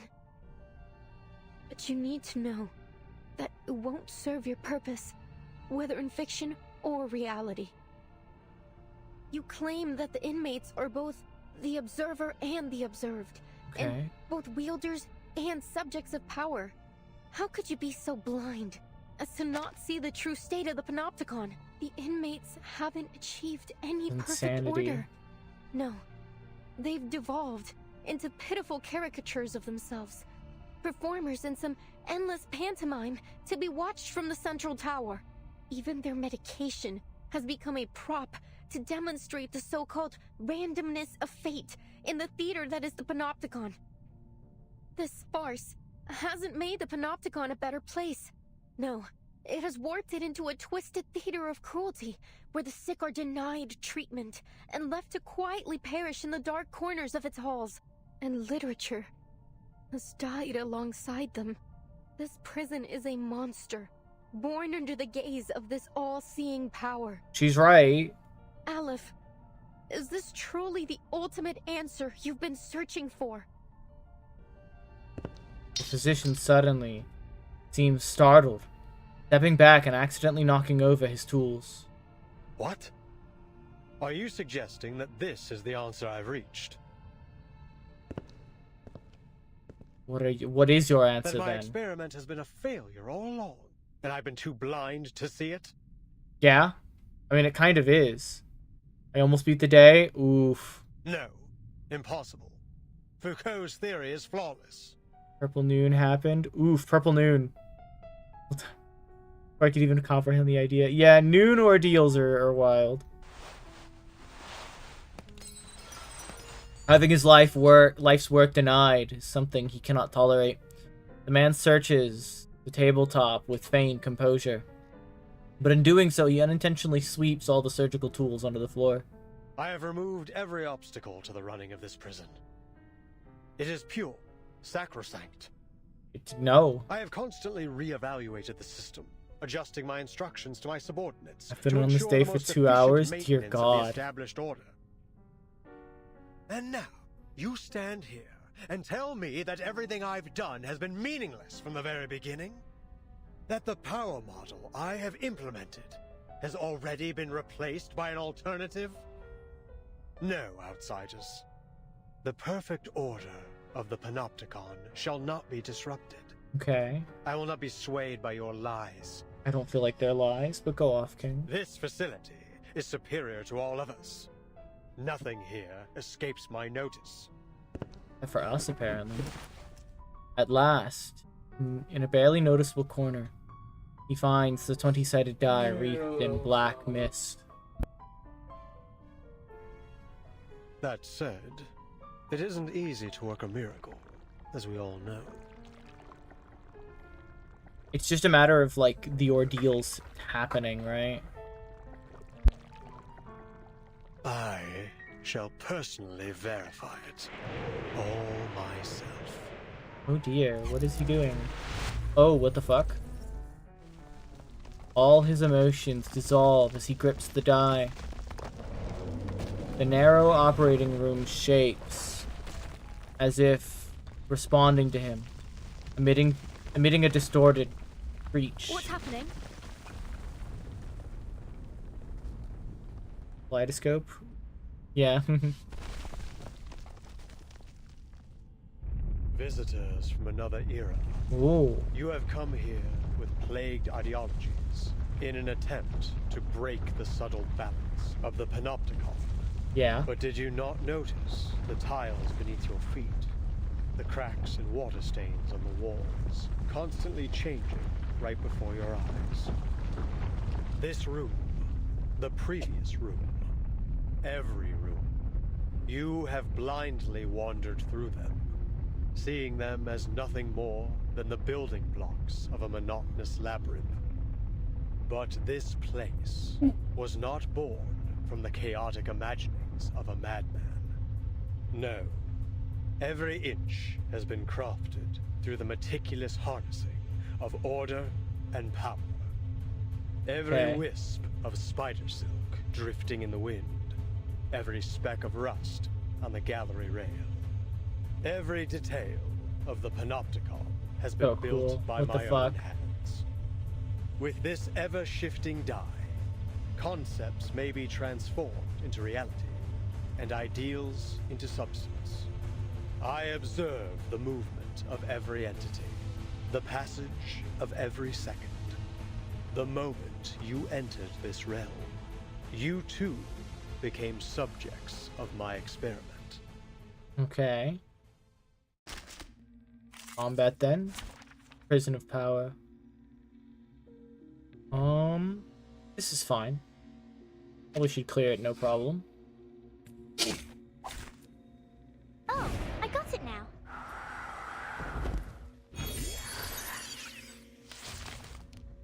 Admit it.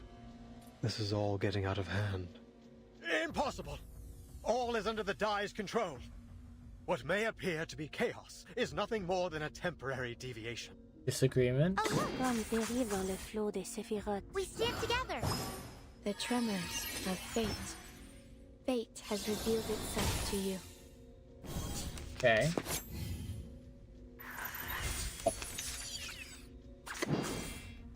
Just another shift. What I'm good at. Comme l'a scellé le destin. Laundry time! The overflow of the Sekira. Please don't insta-kill him. Please don't insta-kill him. He's dead.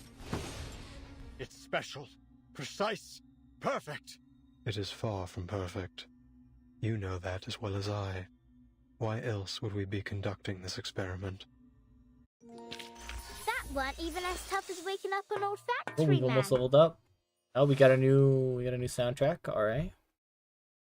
I'll take a new soundtrack. This happened when the Idealist was attacked too. Whoa. To think we've been trapped in a prison fabricated by a die all this time.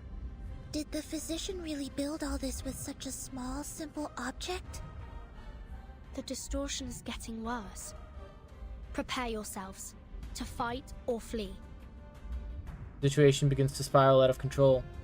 Now everything in the room screeches and twists until they become a mess of meaningless black and white lines. Please, Dr. Merlin, stop this. No. You're asking for the impossible. Power model of the Panopticon is destined to permeate all of society. Such insignificant interferences could never plunge it into chaos. Seems to be But in it chaos already as we has, speak. Merlin. You failed. I have not failed. And as long as I keep the prison running. The physician fiddles with the die, muttering, baffling, incoherent words to himself. It isn't your power model running the prison. It's the die. It's simply a form of magic, unrelated to the microphysics of power you seek. It provides no aid in your experimentation with power. It's a false God. hope. A castle in the sky. Give up on given drawing. to No, you don't by give the up. military junta Oh, you and might a little bit. Vindicte. You might be a little bit too tired. Rita confuses me. Sorry to hear that. Manus Vindicte? So you really are working with them. What exactly do you intend to do?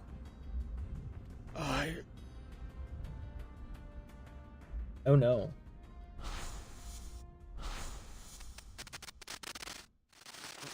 Then I've also failed. I've ended up a pathetic fool, lost in the chaos of reality. Just like the idealists chasing visceral realism, Paracelsus seeking the fountain of youth, and Zahir obsessing over the one-sided coin. Okay. When did it all start falling apart, Aleph? When the doorknob loosened? When the prisoner's wounds started to fester? Or when the daily disinfectant concentration reached 28 milligrams? Or the crack in the second gray brick on the wall expanded to 6 millimeters? Or was it when Warden Tartuffe left Ushuaia with news of the Foucault Association's dissolution? This place should have been the ideal ground for psychoanalytic I practice. understand Ibis paint better. Why did they halt all research, all discussion? I have Arknight's Enfield downloading at a max speed of oof. We've been abandoned, haven't we? By eras old and new. You designed and have maintained everything in Kamala, right down to the smallest detail. But it is these details that trap you. And as the bars close around you, you are losing your name, Merlin. And you're becoming a physician, a man forever imprisoned within these walls. True. I don't understand. All these false eras are like a dreadful novel with no conclusion. Trying to find answers within such things is, in itself, a mistake. Much like them, you are destined never to attain transcendentality. Tell me, Aleph, does the ultimate answer even exist? The die becomes too heavy for him to hold any longer, and it drops to the floor.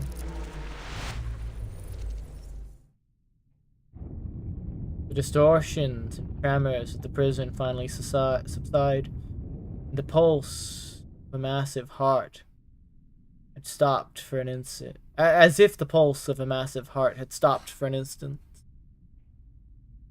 Did it? Congrats, congrats. Amid the swirling dust, the girls help each other stand, fail to notice the truth, revealing itself before them. Timekeeper, are you alright? Yes. And you? And Miss Recoleta? Are you okay, Miss Recoleta? As the smoke clears, but no one responds. The named girl simply stares in shock at the figure before her. You're...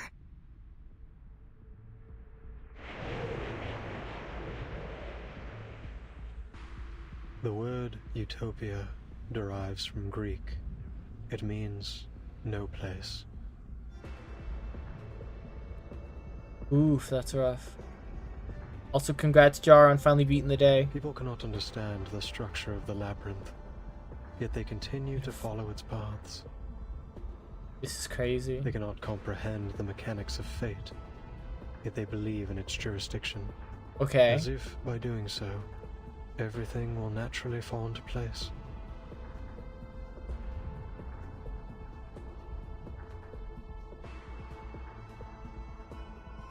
And now, the polar night approaches. Hello, Aleph. How good it is to see you, pen pal. Okay, so this is the Aleph. Alright. They look kind of crazy. Where is this turn taken? The mask in the mirror. Oh, a conversation. Does the Foundation ever actually require employees to clock in? Have you ever heard of Foucault, Senator? Yes, he's a renowned French philosopher and social theorist. I read books about his theories at the SPDM. So those are precisely the kind of books they never confiscate. Sorry, I don't understand. Never mind that. Could you explain what you read in detail? Alright. Foucault argued that madness isn't a natural phenomenon, but rather a cultural construct. In early times, punishment was a public spectacle, a display of power from the rulers. Nowadays, things are different. After the Enlightenment, punishment became a form of public education, intended primarily to deter crime. But that's true. The phrase public execution has all but disappeared from everyday language. Discipline and punishment, by that logic. The SPDM aligns closely with Foucault's ideals. But Deleuze believed that another model of power had replaced disciplinary power. The power of administration. A highly efficient yet indifferent system of management. The system holds control over the environment, and under such circumstances, the individual's inner self ceases to matter. Timekeeper. This is discussion because of what the physician said. That's right. Initially, I wanted to hear your perspective on this. Now, I'm starting to see how the model reduces people to a little more than animals. Right, Timekeeper. Interesting. This game sure does love its, like, I don't know, moral relativism isn't the word I'd say, but like, fuck, what is the word I would use? Psychology, I guess? It really loves its psychology. The mask in the mirror. Where Can't did be the too physician far go? from the end of this chapter. Sir? Are you? No one notices when the unfamiliar prisoner appears. He seems calm, almost ordinary, like an unchanging mirror that has stood here all along, this room, in this labyrinth, passed unseen by everyone.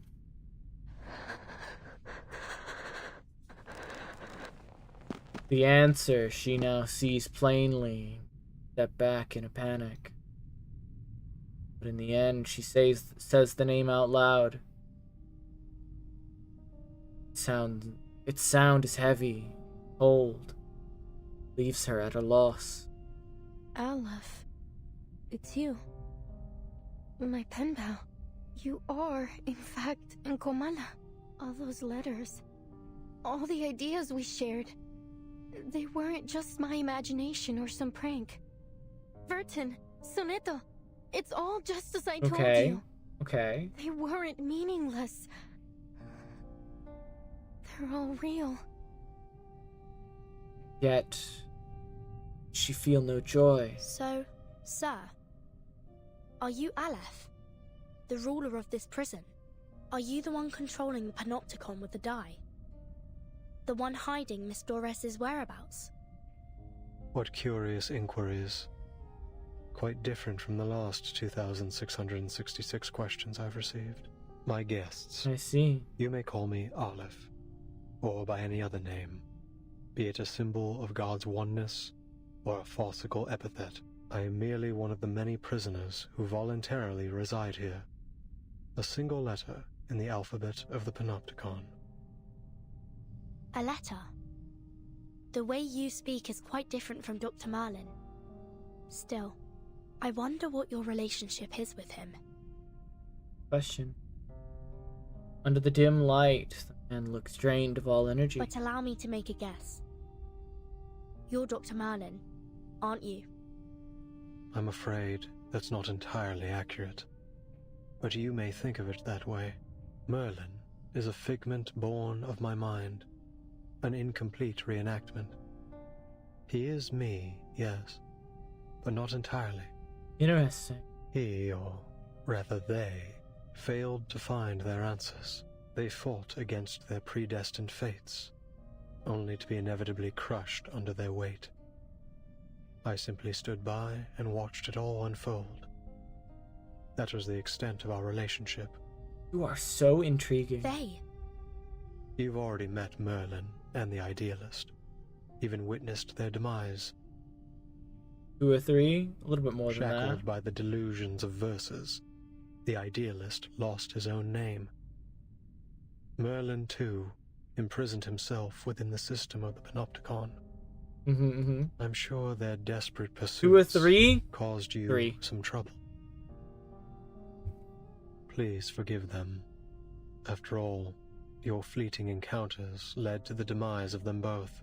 I think I understand now. The Idealist and the Physician are both parts of you. Or, to put it another way, they're your alter egos. Yeah. Seems the jailer's diagnosis.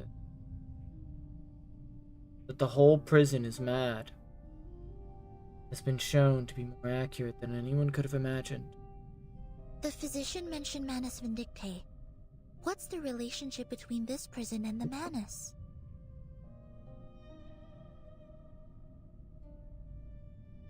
Visitors from the Foundation. We all witnessed those eras perish. In 1977, not long before the 4th storm, I arrived in Ushuaia. Shortly after, some members of the National Foucault Studies Association reached out to me. Okay. But it wasn't just them. An arcanist organization called Manus Vindictae also approached me. Each of them wanted answers. They named me their advisor. You acted as an advisor to the Manus?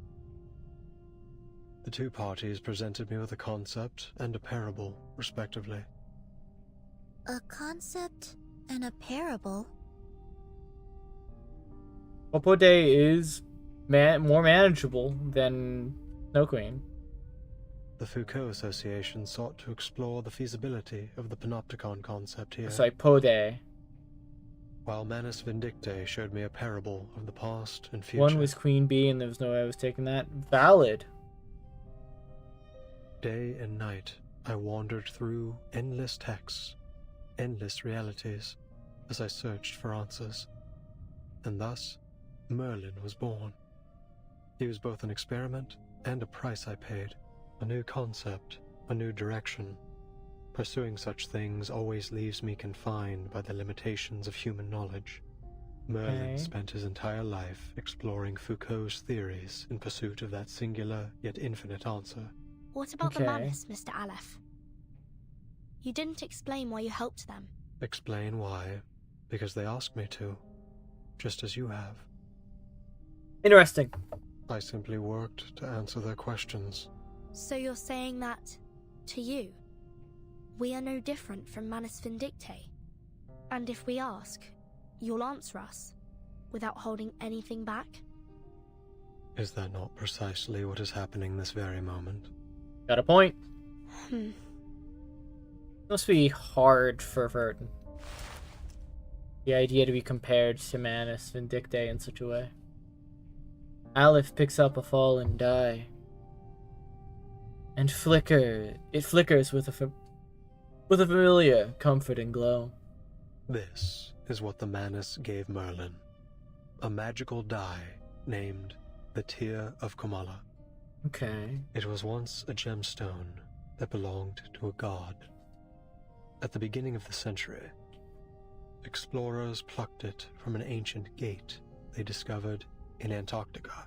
Interesting. An ancient god and an ancient gate in Antarctica. Holy shit, that fumble of words came out bad. To the explorers' amazement, the gemstone could turn human desires into reality. Marvelous. So they cut it into a die, a symbol of fate, and used it to build a sanatorium, which was later transformed into the panopticon you are standing in right now. Right. His words are direct. They still leave the outsiders perplexed. Then, Aleph, you really are the mastermind behind the panopticon? Silent girl grips her notebook. Her knuckles turn white. Pressure. The draft of an unpublished novel with words that only she knows. Countless hours spent at her desk. Self-reflections. The meticulous questioning. Revision. Scrutiny of every word. Install Minecraft and play on this YouTuber server, or should I play Stardew Valley? Play Stardew Valley. That shit sounds like it'll take too long. That book holds the life of its writer. You said Merlin used the panopticon to seek his answer. What does that have to do with my novel? I don't get it, Aleph. Why would you use my novel to manipulate this place? Because it was interesting. Roberta, Garcia, Octavia, Pablo, the jailer, everyone. Not one of them deserved to be trapped in a deadly loop in which everyone's fate is already predestined. They're just like the ghosts in Amalfitano, inescapably trapped within the ruins. Tell me, what is it you really want? Good question.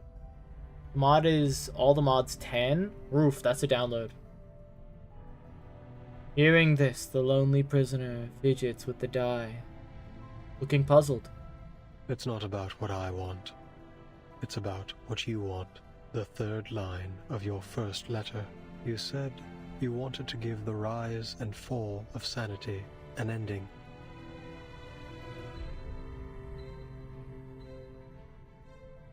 Ooh. Oh, man.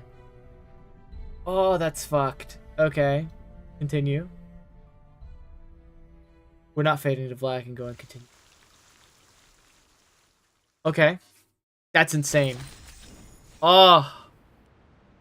So we've probably got this and maybe like 1 or 2 more chapters left, I think, of this one. That's madness. That's absolute madness.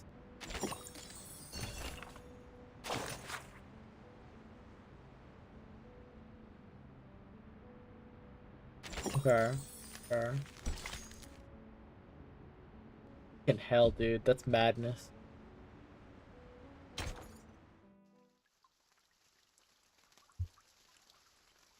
I don't know, man. That's crazy to hear.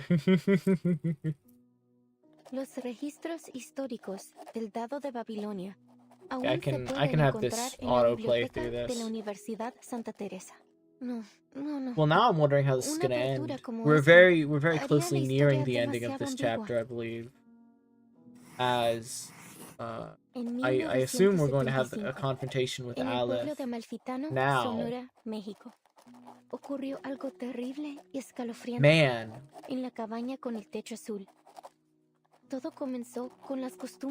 Aleph strikes me as like... Never heard of this game before? Welcome to Reverse 1999. Very interesting game. It's again my gacha game of choice if I have to choose one.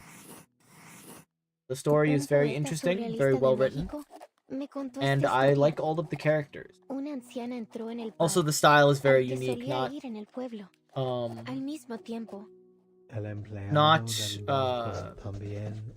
forcing itself to be 3D like a lot of other ones. That being like this live 2D form that is kind of unique to itself. I've not really seen many other games use No live sabía 2D. que había bancos en Amalfitano. Pero sí, tiene sentido. Los bancos comerciales son, sin duda, un sello del capitalismo. Gracias, amigo por correspondencia.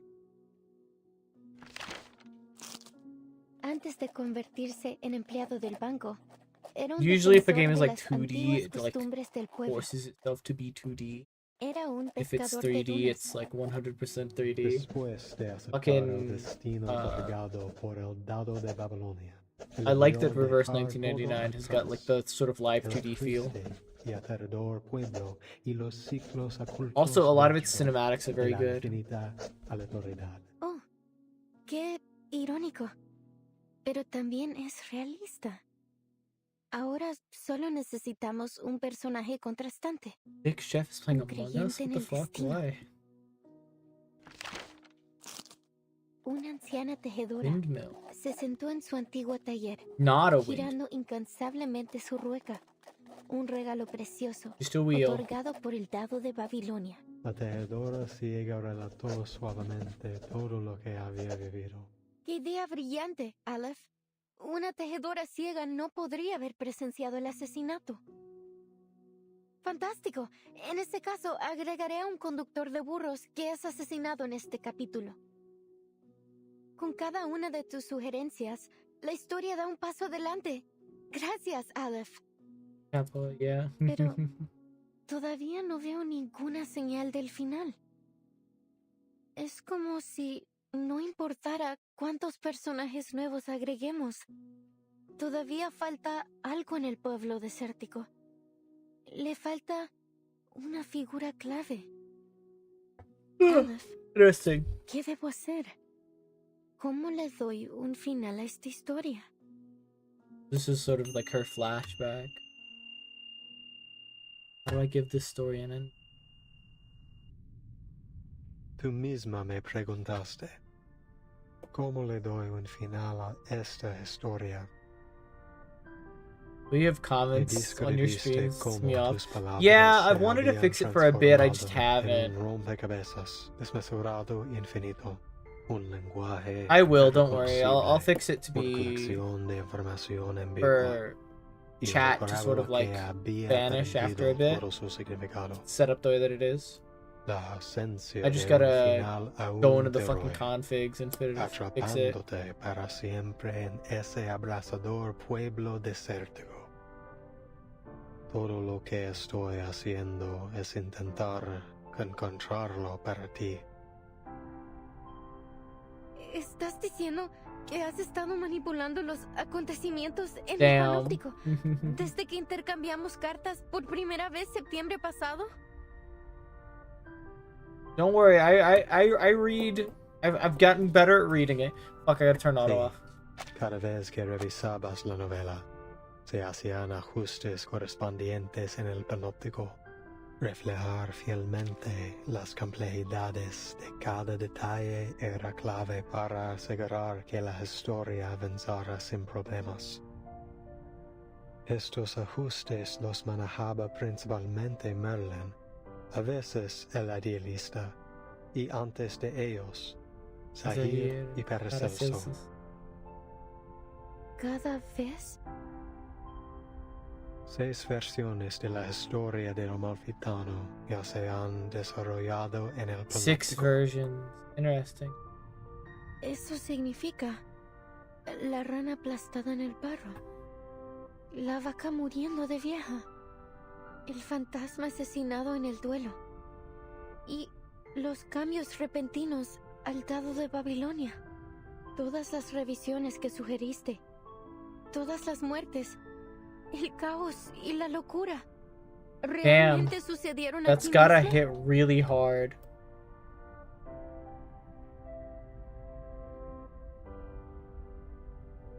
The ever-knowing prisoner falls to a long, dark silence. He will not answer a question when the only one asking already knows the answer. Incluso la eternidad tiene sus límites, o Recoleta. Mm. In the 6th revision, we added the Blind Weaver, an extraordinary figure, just like the paracausality researcher who carries a suitcase that you introduced in your 7th letter. The paracausality researcher carrying a suitcase. Verton. Miss Recoleta, is this character really based on the Timekeeper? What? Of course not. The paracausality researcher is an entirely different character. Don't you understand? We're only one die roll away from the ending. Aleph lifts the core of the infinite labyrinth. The ear of Komala swirls slowly in his hand. I don't. What on earth are you trying to do?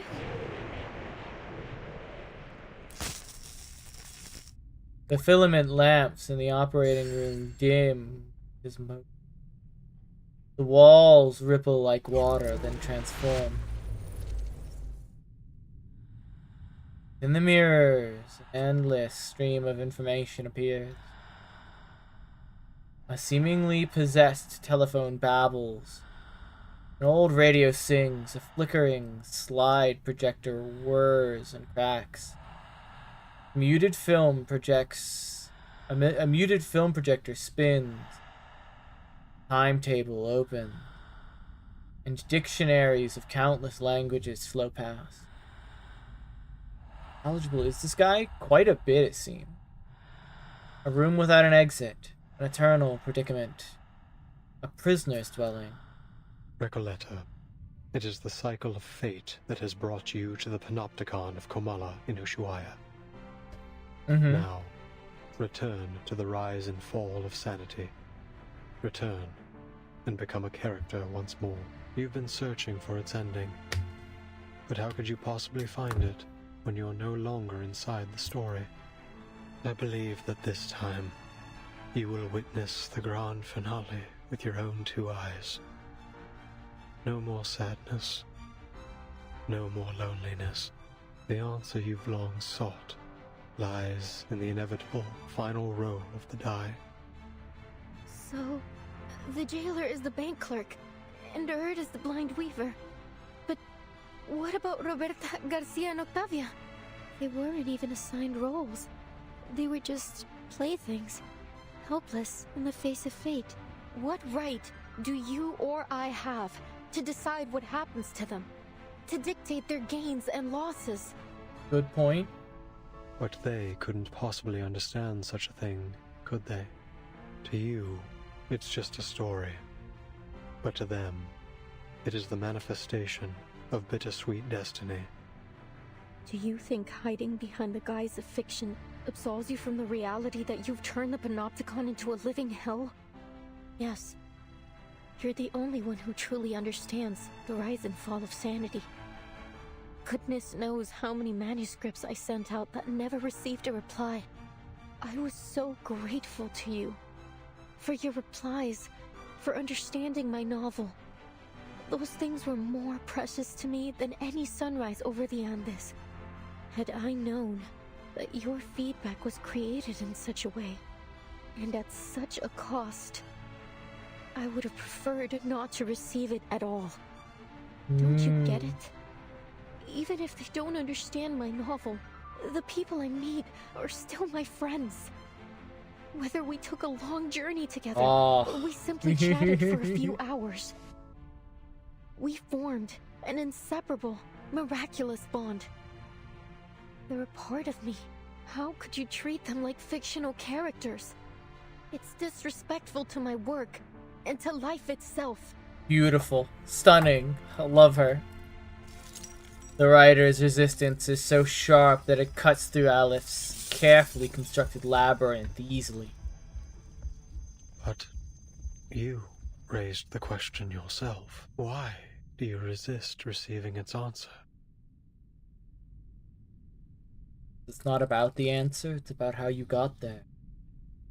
He lowers his head, and for the first time, cracks appear on that indestructible mask.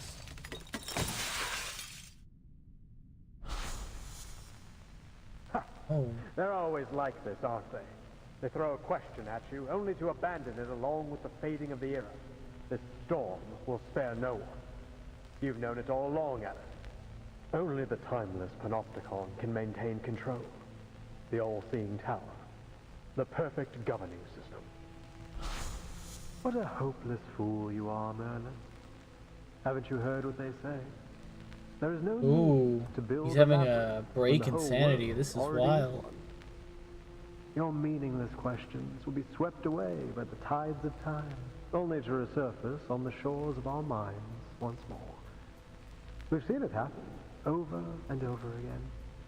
Surely you've realized by now that the only true meaning can be found in literature. For over a century, literature has remained the singular, ultimate answer. This lonely cowboy is simply feeling lost at the moment.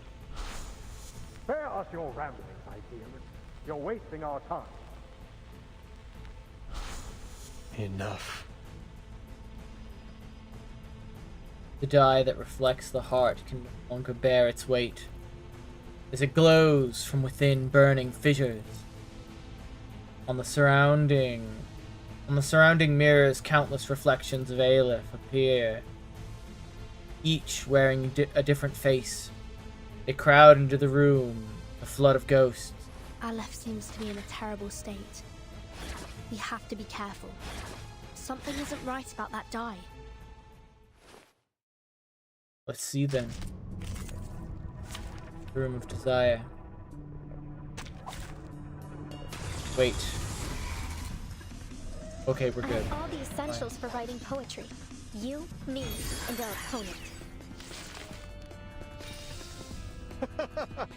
Go ahead. Keep the story going. Carry it through until we finally feel the sweet gratification of the ending. Your endeavors are doomed to fail. There's only madness in literature and art, not transcendentality.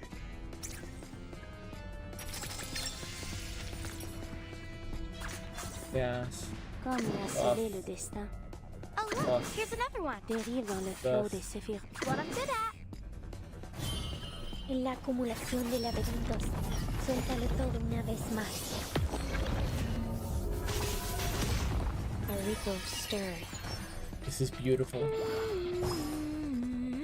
Fate has revealed itself to you. Laundry time. Hey, don't interrupt me. Más allá del concepto. En todos los momentos. Damage. What I'm good at. This crunch should do. Huh, a truly villainous moment. These sheets are my wings. Nuestro adversario es el tiempo.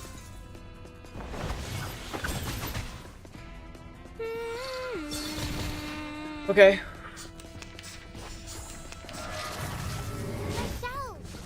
Oh, be careful. Okay, this should be the final round. Comme la cellule du destin. El camino a Tlon. Oh, look, here's another one. Más allá del concepto. Yes, I got this. Okay. I can do it. Yep, he's dead. Oh, Second health bar. We get more voice lines. Nope. But we do nearly take down his health bar immediately.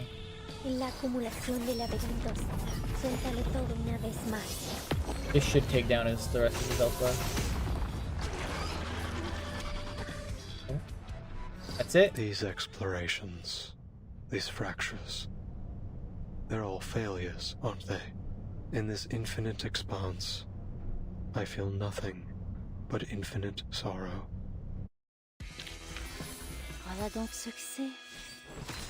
Level 25, 65. Ignore that I said 20.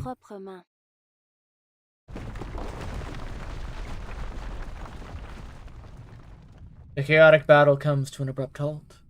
Wait! Mr. Olive? Are you human? Annetta steps back, lowering her glass fitted. She is shocked to realize her opponent has no arcane skills at all.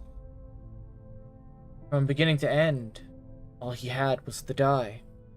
Please hand over the die peacefully. Mr. Aleph, please stop resisting. It's futile.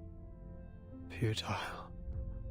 Yes, it's all futile. The cage of rules, the ideals of literature, both are futile. Mere illusions conjured along the path to transcendentality. They all fear that they're nothing more than phantoms in someone else's dream. That reality will devour everything, including their very existence. Shit, an ad break. That's why they drift further away from transcendentality. They couldn't break free from that false dream. None of them could. Okay. Aleph stumbles as he looks up at the storyteller.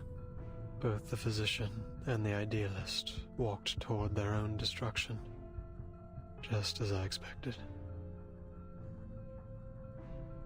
But your novel still has hope, Recoleta. Its ending hasn't been written yet. We cannot deny that it may be the answer to achieving transcendentality. I just learned something. Go ahead. You're not going to stop, are you? Not until you get your answer. Sonetto, we have no choice but to seize the die from him by force. Nelson's arcane energy gathers at the tip of her glass fitter. This moment, the silent storyteller takes a step forward. Enough. I said enough. She shakes as she reveals the notebook that has never left her side.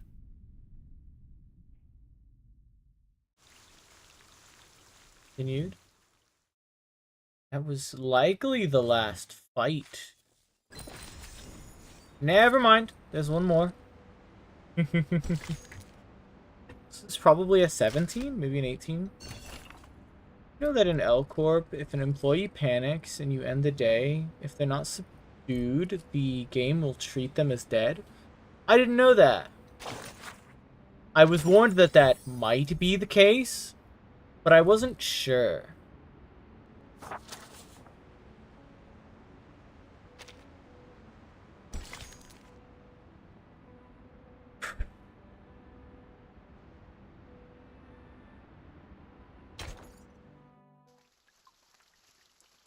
Okay.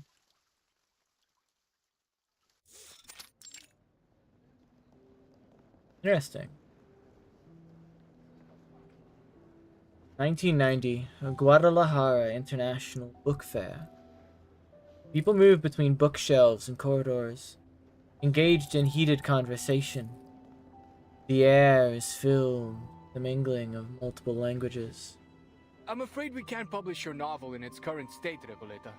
We look forward to seeing more refined work from you in the future. Ah, Senor Cruz! What a pleasure to see you here. I'm an editor from the Naranja Dulce publishing house. Could you spare a moment to discuss the copyright for the Bluebird? We're huge fans of your children's literature. The editor leaves, hurrying after another writer, leaving Recoleta standing alone in place. 17th publisher to reject her today. Hey, relax, Recoleta. Look at all the books around you. This place is heaven. You can't get down on yourself. Not here. There's so many writers and I was gonna end the publishers day on It's one only natural you'd be turned inconsequential down death, 17 but someone times. panicked right before I This ended the is day. just the 2 beginning. deaths popped up. Oof. The young writer attempted to forget her 17th projection. Flips through the event guide. Now, which section should I visit next? Oh, this brochure might help. Turns to the last page of the thick handbook, where all invited authors and their contact details are listed. Estupendo. An exchange of ideas between writers. Nothing could be more incredible than that. I recall James Joyce was inspired by a letter he received from Henrik Ibsen. So, maybe what I need is to find someone to share my manuscript with. But who? Tadeo Emasums. Aleph. Averroes.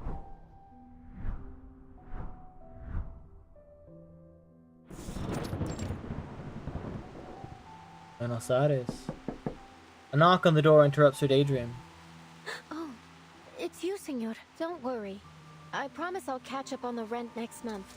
Although I must say, this apartment's hardly worth the price. The cracks on the walls must date back to the last century. Make all the excuses you want, Ingrid. If you don't pay the rent soon, you'll either end up in that crumbling colonial building on the corner or on the street, selling oranges at the San Telmo market. By the way, Julia told me you lost your job at the textile factory. I knew L Corp was heartless. Not so heartless that a mental breakdown is fully enough to warrant death. Apparently it is. You under some kind of It's can't L work Corp. in one place for more than 3 months, curse or something, señorita. Feel slightly nauseated. Is that bad? Yes. You should go to bed. Oh, you don't even want Or to lie know about down. the terrible things that happened That might in be that factory. helpful. All I did was lend the oppressed workers a hand. Bah, you're just like those college kids, full of hot air. Anyway, I am not here about the rent. Didn't you tell me to watch out for your letters a while back, when you just returned from abroad? Well, here it is. A letter for you. Joe freezes for a moment and snatches the letter, slams the door shut, almost buzzing with excitement as she unfolds it. Dios mío! Someone actually wrote back to me! This is incredible! Oh, thank you so much for bringing it to me, senor! Slits open the long traveling letter. Dear Miss Recoleta, it's from, let's see, Aleph. Interesting.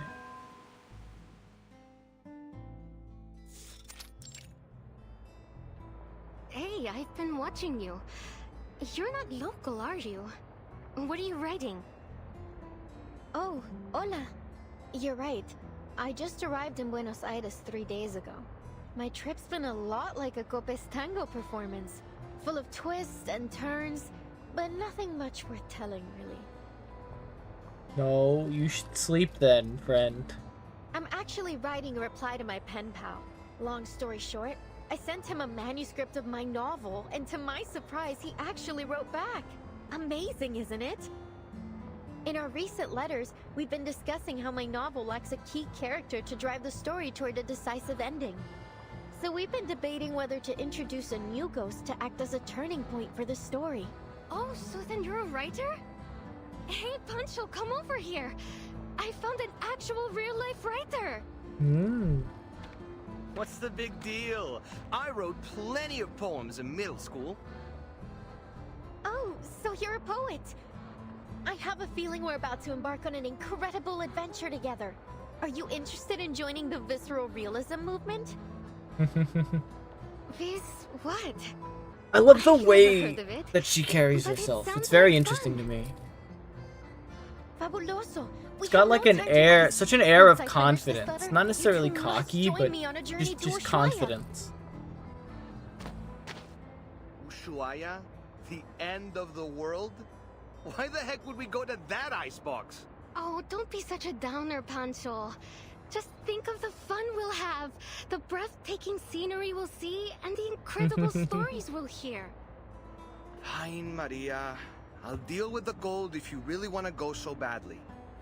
Damn, this guy's head By over the heels way, for could her. you tell us about your novel? Of course.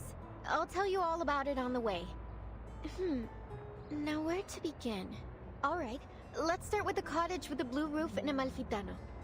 What is visceral realism? Not quite sure. Probably some form of poetry movement?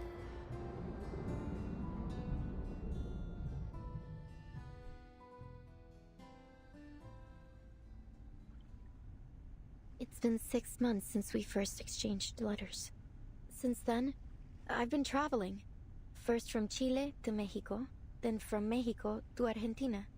And I've never stopped writing. I'm not really sure what the purpose of my novel is. I just keep writing and writing. I can't stop. What power does literature hold? What responsibilities?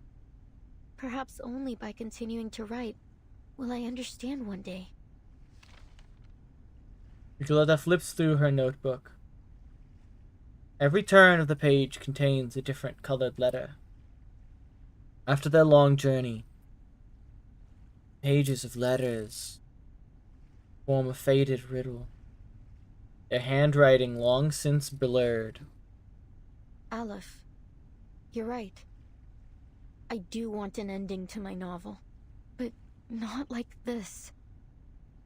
You really have no idea, do you, Recoleta? Our only real reader realizes still has not grasped what is happening, forcing him to reveal the truth he has long concealed. The rise and fall of sanity is your story. What do you mean? You are a ghost, wandering this forsaken land, still striving to create a miracle. You are a wandering poet, born in Amalfitano, the foolishly brave protagonist of the story, and the embodiment of the author herself. A reflection, yes. The author, no. You are simply a figment of her imagination, a manifestation of her dream to wander. Oh? Have you not realized it? The literary pursuits and romantic adventures you described, they are merely faded memories from 1975. The poets who joined the visceral realism movement with you left Latin America long ago. Interesting. Faded memories. As for the novel, it's yours now. A story you're writing. A story about yourself. This is like a wild twist. Not too unbelievable, but not what I was expecting. Your departure has turned Amalfitano into a ghost town. The characters have lost their connection to you. They're gradually fading away. If the novel is destroyed, you too will cease to exist. Wait, this is Miss Recoleta. Is what he said true? I know you never lie, pen pal. Aww. In your first letter, you told me that a character's role in fate must be determined from the outset and consistently No. throughout the story. I don't believe you. You're insane. This is not true. We're not just the Recoleta's not just going to die. That's insanity. Having such a person be willing to share their thoughts at all was an exhilarating experience. I had never imagined my novel could develop in this way. Words could hardly describe how I felt in that moment. No one but you has ever understood the story of that town, let alone offered any revisions. Following your advice, I added the bank clerk, the dune piscator, the blind weaver, and the murdered donkey driver. Amalfitano was no longer an empty town with a single blue-roofed cottage. The new ghostly residents had begun to fill the skies over it. Okay. The story was finally reaching completion. I could feel that the ending was within reach. I became increasingly eager to meet my pen pal. I couldn't get the thought out of my mind. I wasn't sure what I would say to this Aleph. A simple thank you, perhaps? Or maybe a discussion about the future As of a long as you've ever been Mexicano up, with its sole dude, reader. sleep. Or maybe I'm no different from everyone else. Led up the garden path by fate. But even if I am a ghost, as you say, an incarnation of someone else, a fictional being, so what? Ooh, that's a good... My resolve will not waver, even if my existence is bound to fade away. Because this isn't what literature is supposed to be. You once told me there isn't Okay. an ounce of reality in fiction. Ugh. Only voids and glorified Fucking great, lies. dude. Let me tell you this. Whether real or fictional, corporeal or intangible, I have accepted my existence. Now, let's put a stop to this, Aleph. That's so badass. Holy shit. The inmates aren't characters in my novel. No way. They're people trapped in a prison. Holy shit. Just as you are. By simulating my story here, This is... you have made me into some kind of god. A guilty, false creator. A dictator of fate. I never wanted any of this.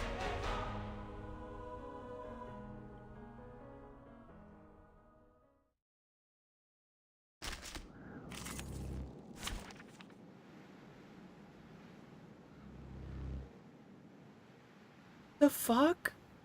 Dude. Dude. Visceral realism is the name of a fictional poetry movement.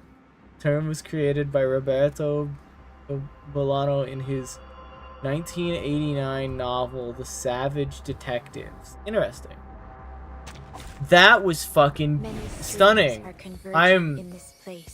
I'm so enamored by whatever just happened. La frecuencia perfecta. La admirable aleatoriedad del destino. Creo que lo he encontrado. La fuente del dado de Babilonia. Las deudas de los muertos. Esas facturas. Todas han sido Amazing. hechas trizas. Holy shit. Ya no estoy atrapado. I really hope she's okay. Desde el día en que perdí la vista, nunca imaginé que la rueda giratoria volviera a girar. I really hope that Ricoletta is alright, and I know we saw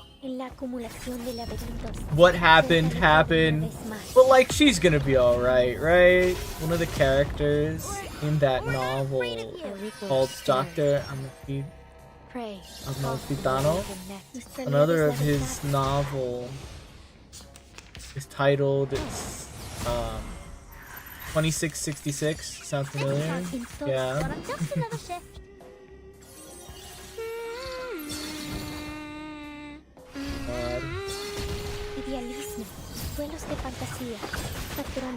Stunning, truly.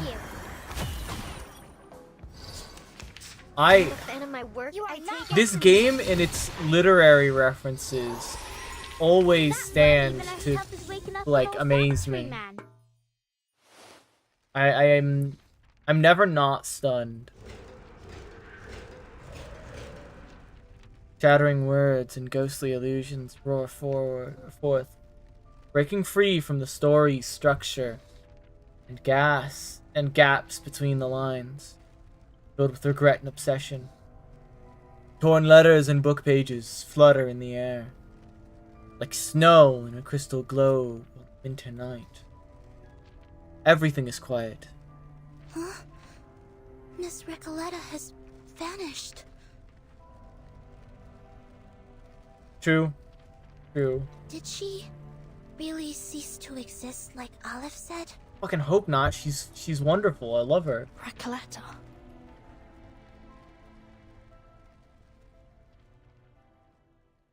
Fade to black? That's fucked up. How many chapters do we have? How many nodes? We got a node left. They got one node left in them. They got one node left in them. Come on, Recoleta, come back. We need you.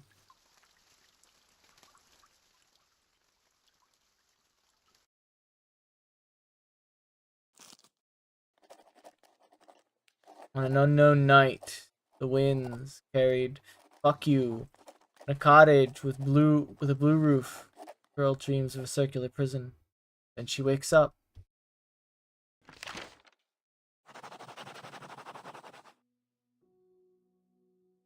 Qué sueño más extraño. El sabor de la realidad, tan amargo y triste. Pero lleno de pensamiento dialéctico. Tal vez la gente del panóptico reflejaba mis pensamientos internos. Looks around, surveying the cobwebbed corners where stacks of manuscripts have piled up to the ceiling and over empty ink bottles collecting dust. Entonces realmente soy un personaje en la novela. La misteriosa cabaña con el techo azul fue mi hogar todo el tiempo. Entonces, los rumores que los fantasmas propagaron eran realmente eso. Rumores. The young rider steps out of her home and into the streets of the familiar yet foreign desert town. Countless named characters and ghosts arrive upon hearing the news, filling the roads and skies. Bienvenida de nuevo a Amalfitano, querida escritora. Gracias, querido ícono del capitalismo. Pero, ¿no desgarré esta novela en pedazos?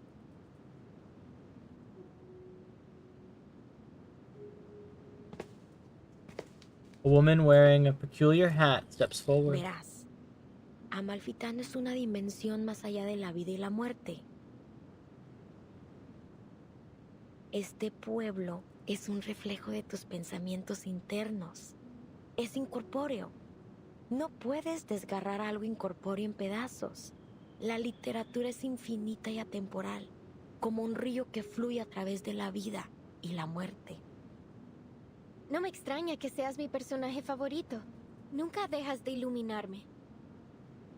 Desafortunadamente, la literatura es una vocación peligrosa e inútil.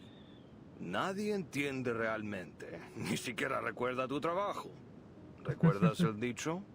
Los únicos verdaderamente muertos son aquellos que han sido olvidados.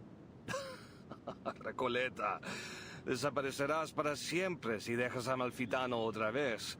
Será como si nunca hubieras existido. Siempre he admirado tu pensamiento crítico, señor. Encaja perfectamente con tu rol.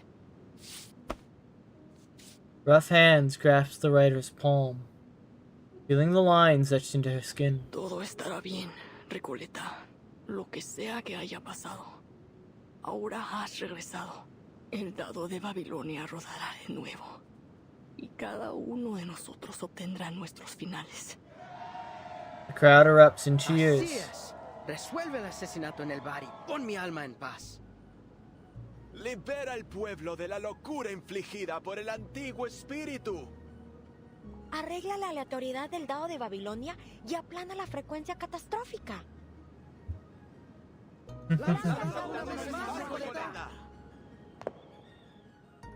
The young rider takes a step forward. Everyone, the living and the ghosts, watch expectantly. Entonces, el final que he estado buscando es el que el otro yo no pudo darme. El yo que se lanzó de cabeza a la lucha contra un poder invencible. El yo que finalmente dejó esta tierra después de todo este tiempo. This is amazing. Finalmente. God, I love this game so much. Holy shit. She grasps the gleaming die of Babylon.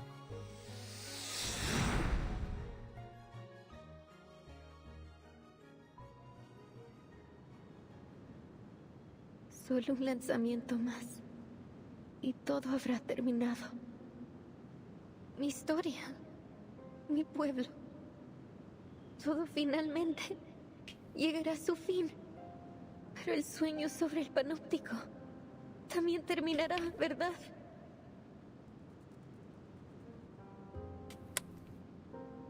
She stops. Oh, cariño. Es solo un sueño. Ah, no me digas que estás abandonando tu búsqueda de toda la vida por un Este sueño es cruel. Nadie entiende esta gran novela ahí ni este pueblo asombroso. Pero aquí, eres una verdadera escritora. Este es tu hogar. Pero ya extraño a mis amigos en ese sueño. Existe, así como este lugar existe. Pero nosotros también somos tus amigos, Recoleta. Podrías desaparecer si dejas a Malfitano. ¿Estás segura de que quieres irte? The young rider puts down the die in her hand. The die that signifies the end of everything vanishes into the sandy wind. ¿Sabéis cómo soy, queridos amigos? He pasado mi vida emprendiendo aventuras tontas y no recompensadas. Así soy yo, ¿verdad? Amalfitano es, en efecto, un lugar ideal. Un lugar para vagar, para un viaje corto y para perderse un rato. A good Y tiene game, ustedes, dude. mis amigos ficticios, a quienes quiero tanto. Pero debo regresar a mi sueño y ver a mis amigos ahí. Ellos son igual de importantes para mí. As they hear her words, ghosts of the town smile with relief. Sí, tienes razón, Recoleta. No se puede negar que eres un alma noble y apasionada. Cada uno de nosotros lo sabe. También eres nuestra querida amiga. ¿Por qué te detendremos de hacer lo que realmente deseas? Everyone makes way for her as a path into a boundless void. Te deseamos lo mejor, Recoleta. Buenas noches, querida. Que tu sueño sea dulce esta vez. Oh man. Gracias a todos, mis amigos. Nunca los olvidaré. The girl wipes the tears from her and steps into the looming darkness. As all is silent as she enters the barren land, there is only the faint sound of footsteps echoing against the vast, empty darkness. I've read your work, Señorita Recoleta.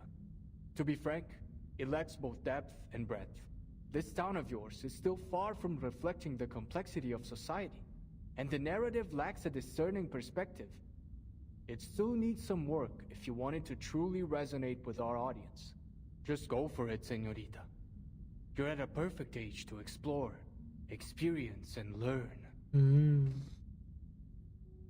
Time wheels, and at last the girl feels her existence again within the void. She reclaims her voice. What's happening to me? 1,000, or perhaps countless faces emerge before her again. Of course.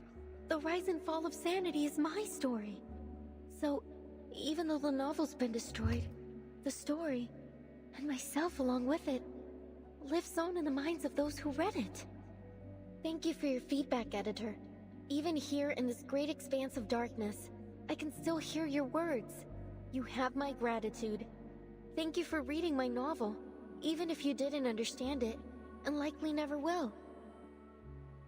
He navigates a labyrinth of words, an endless expanse of mirrored waters.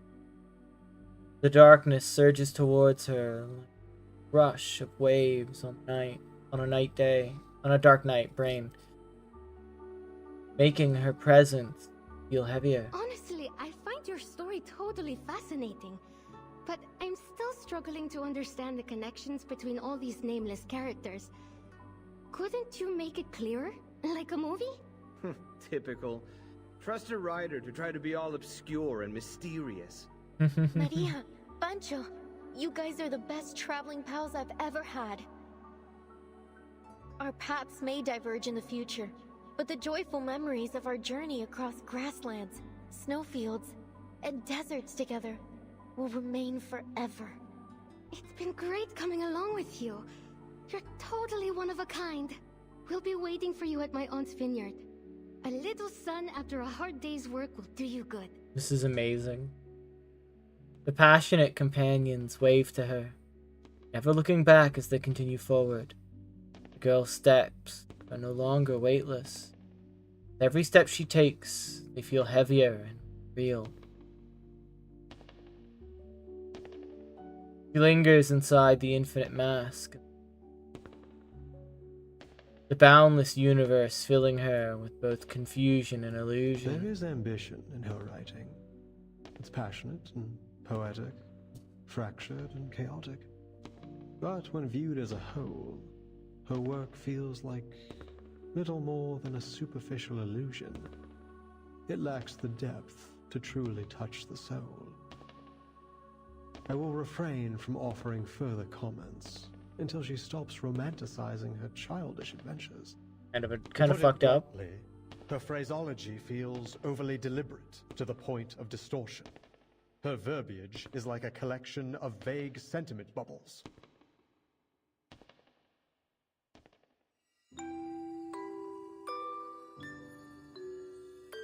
I see, Aleph. Then this is how you really feel about my novel? 1,000 readers will interpret a story 1,000 different ways. Some believe the text itself is dead, and it is the reader who gives it life. The truth cannot be fully conveyed through words alone. That said, I think The Rise and Fall of Sanity is a good story. Her heart skips a beat. Within this paradise that harbors the boundless history. Oh, so the Eternal Fuck. Paradise is a library of sorts. Just like I always imagined. Or is this just another reflection of my inner thoughts? I like it here. It's nice being surrounded by literature. But it's time to go back. Back to reality.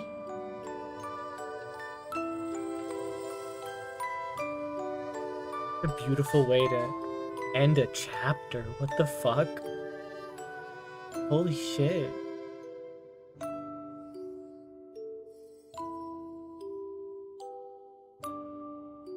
Dude, this is so fucking beautiful. What the fuck?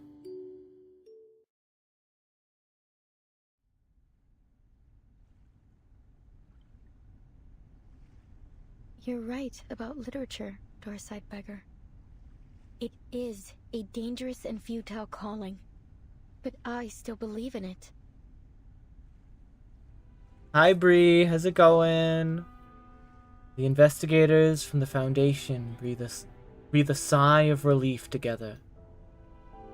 Nicoletta's reappearance is as sudden as her disappearance. Donato hasn't even time to wipe the tears from the corners of her eye.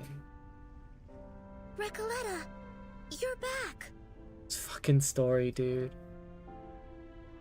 I'm so glad to see you're safe. And I'm so glad to see you two worried sick about me. Thanks, mis mejores Oh my amigas God. Soneto y Burton.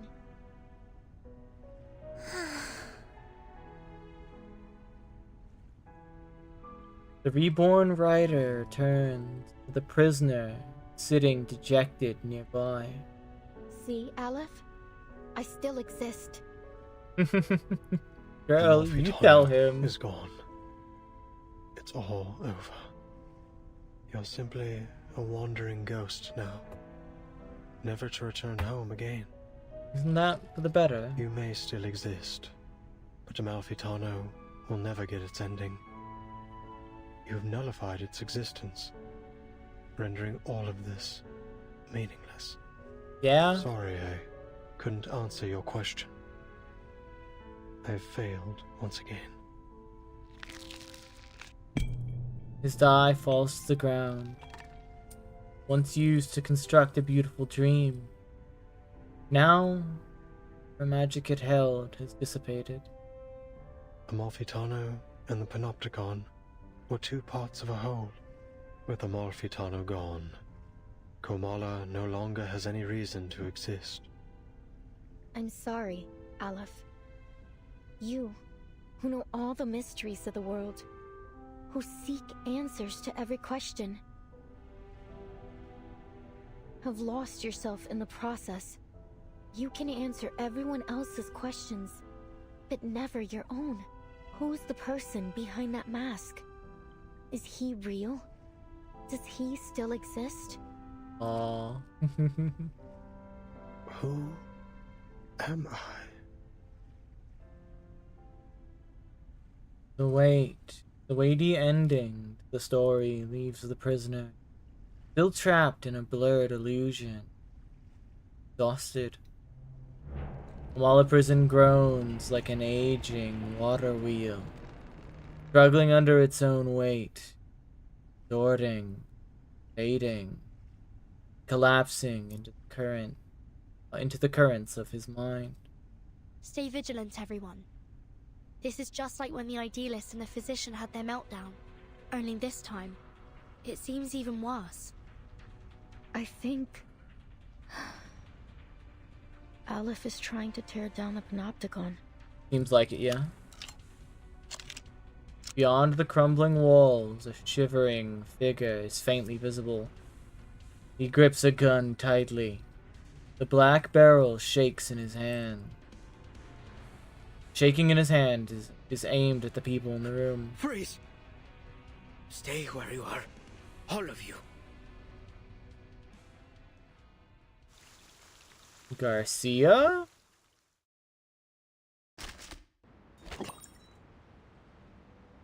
Okay, this is looking like it's actually going to be a 20. Take a deep breath, soldier. The smoke's cleared now. This story, this battle, will soon come to an end. Okay, that's good. A writer has departed from her domain, leaving her creations scattered behind her, like blood-soaked bandages and fragmented skulls in the trenches. What a garbled mess. How wonderful for you. You know what? You should be the leader of the literature encryption communication team. Just arm yourself with a dictionary, and even enemies with 45 Maxim machine guns won't stand a chance against you. Because the poetry you recite will surely blow their minds before their bullets pierce yours. You developed a sense of humor. Well, it's all thanks to a certain writer, the embodiment of the wandering poet and traveler from Santiago to Buenos Aires. She impressed me with her precious experience as a cafe dishwasher and campground caretaker. What really rekindled my sense of humor was her seriousness about her literary pursuits. You'd understand what I mean if you'd ever heard a cheesy joke at a comrade's graveside. Drawing strength from her wanderings and rebellious exploits, she attempted to change society, wielding the sword of literature as a revolutionary intellectual and a leader of thought. Some would hail her as a battle angel of Latin America, with words as piercing as bullets and poems as powerful as tactical bombers.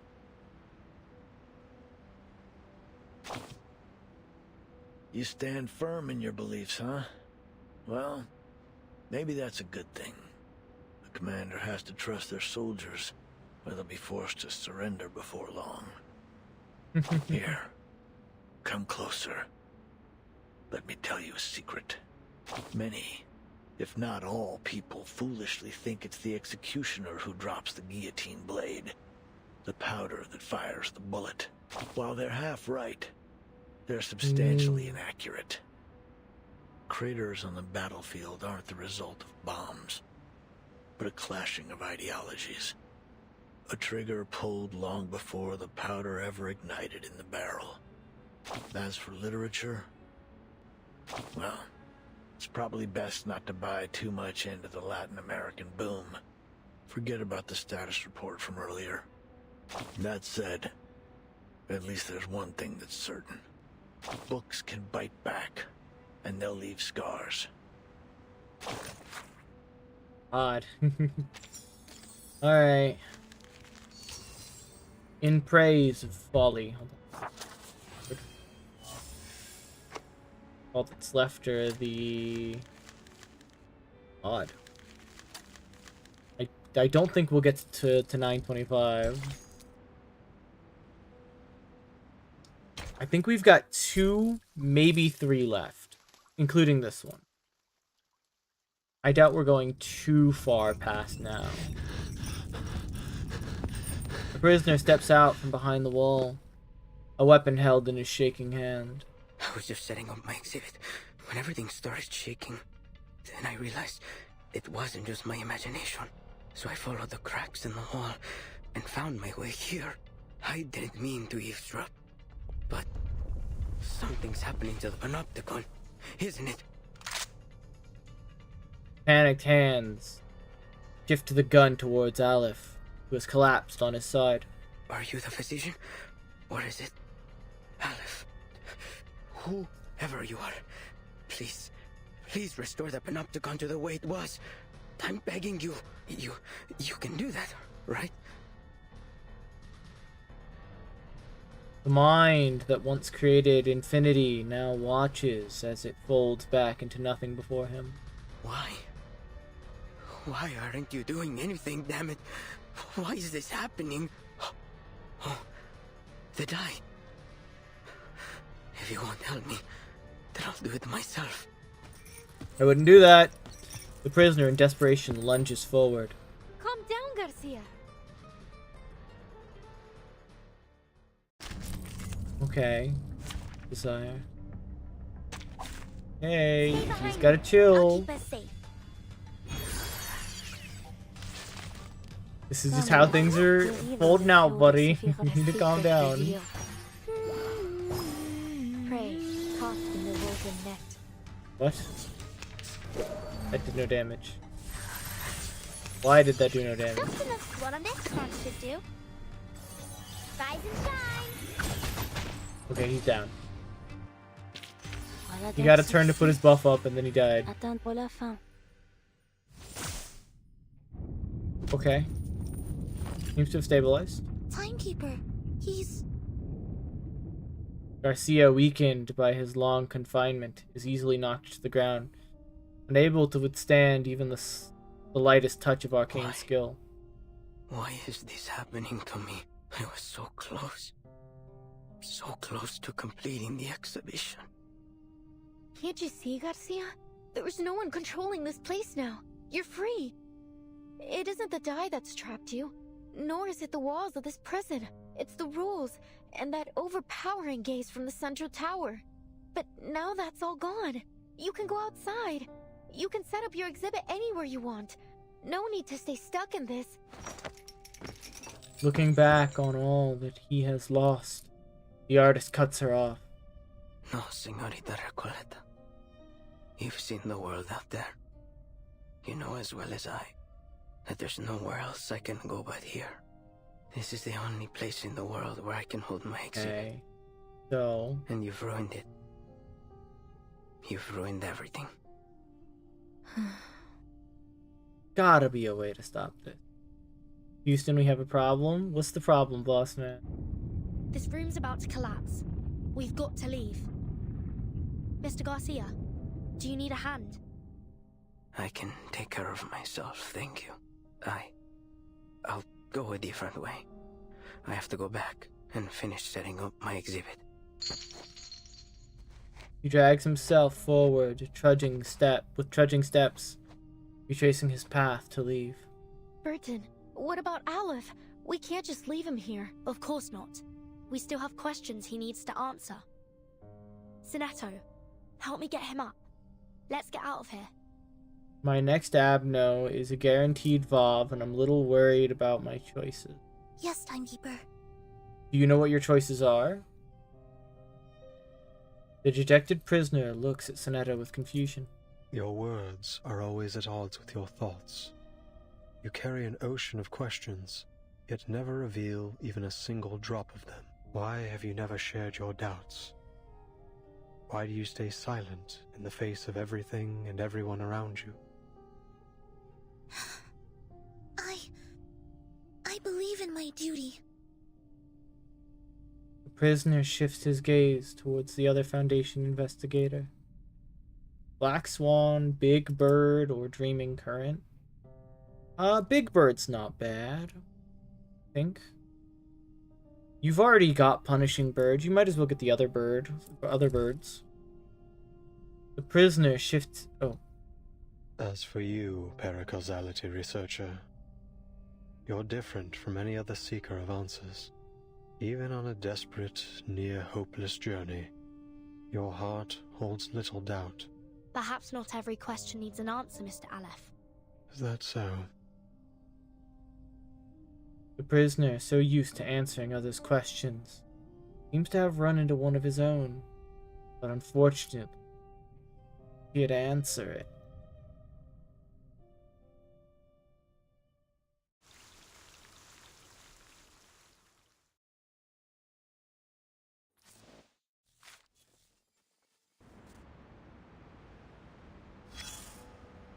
Look, it's sinking. Corpses float on the planks, and the fleeing prisoners are swimming toward the shore. Time to abandon ship. One that was exiled to a desolate corner of the ocean by the resplendent, civilized world. It's both a prison and a sanitarium. Are any of your friends aboard? If so, you might find the following report a little offensive. Dregs of society. Human scum.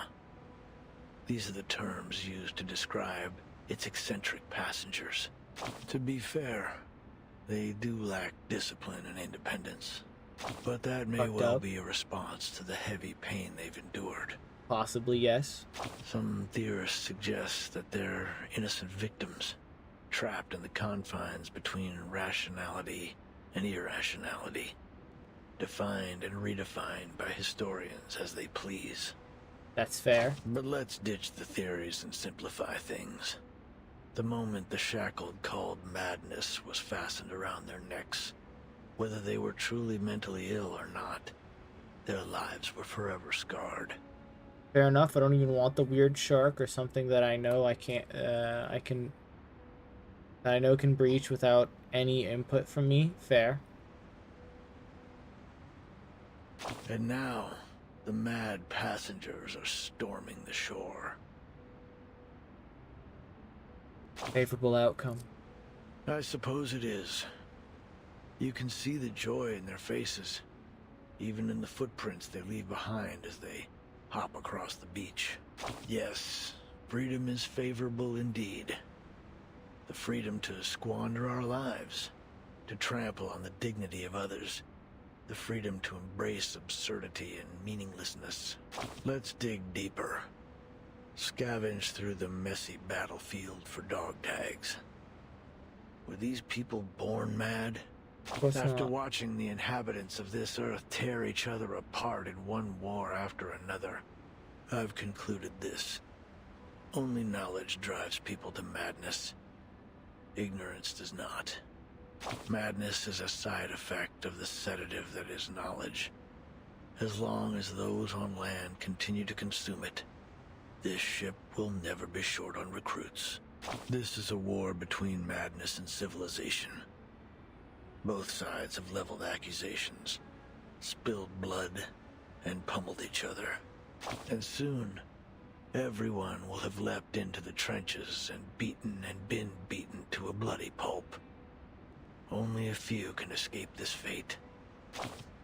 Like who? Check your 6. The one leaning against the sunken ship, showing no signs of struggle or sorrow.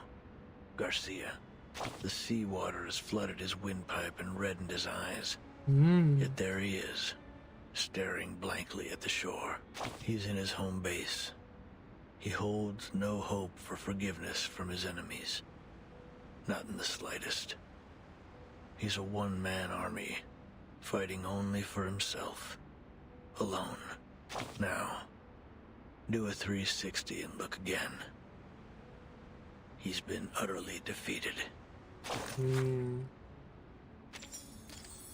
Interesting. Aspects of madness.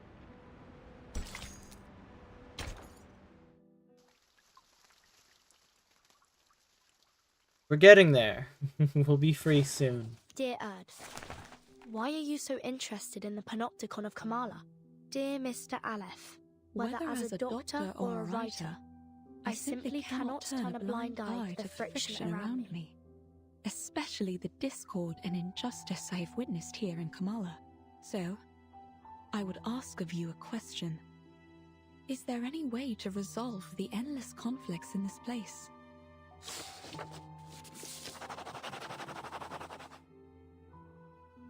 To put an end to this, a true ending is required. Your arrival has made it possible for this simulation to have an ending, or rather, a victory. What do you mean by victory? I'd appreciate it if you could clarify in simple terms. If this victory comes at the cost of any inmate's life, I'm afraid I cannot accept it. I also have another question for you. If I leave, will the stories and conflicts here come to an end? Miss Grace of Manus Vindicte will grant you passage. But in any case, the cycle of history will continue to repeat itself in this prison, and in the entire world.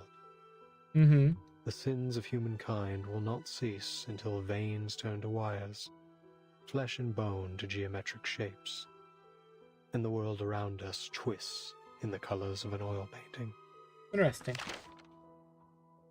I must say, your words have left me rather baffled. Fragments of the events you describe often appear in my dreams. Could it be that these things really happened? If that's the case, why can't I recall the details? Why am I left with only disconnected pieces? The madness in Kamala. These bizarre dreams. I must put an end to them. What have I forgotten? Has someone or something altered my memory? I can't shake the feeling that something crucial to me has been lost in the river of time. Some kind of duty, perhaps. Perhaps. What should I do? How can I recapture what I have lost? Good question. I won't answer a question that already has an answer. One given to you by the person who escorted you here and made you a promise. You're so close to the place where the truth lies. Think carefully. Why are you here? Okay.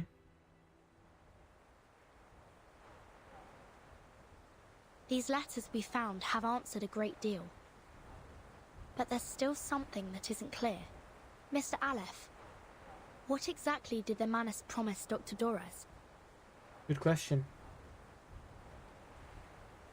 An era. A chance for her to remember her duty. Oh, you're stable. An era? You helped her leave the Panopticon in the end. Where did she go? Momentarily roused from his dream, the prisoner looks blankly for a moment, before his gaze drifts back towards the distant illusion. Southward, there, on the no-man's continent, Manus Vindicte is preparing to recreate the parable of the past and future. A glorious past and a glimmering future belonging to Arcanus. Dr. Dorez is deeply connected to this particular parable. What exactly are the Manus planning to do in Antarctica? Good question. And why would Dr. Dorez go there voluntarily? Another good question. The information revealed stirs unease in the hearts of investigators and the Foundation. Mr. Aleph, when did Dr. Dorez depart? It was a day when both the clouds and sun were visible. A day when both the clouds and sun were visible. Could you be more specific? No. Fuck you. Specific? You mean the time of day? His mind long ago lost any sense of time. The necessary exchange to make room for infinite cosmos of words. He once again finds himself without an answer. When both clouds and the sun were visible. Hey, Vertin, I think I know. Interesting. It was 3 days ago. Then Dr. Doris wasn't going to Comala on the day I met her. She was leaving. She was headed to Antarctica. Interesting. Okay.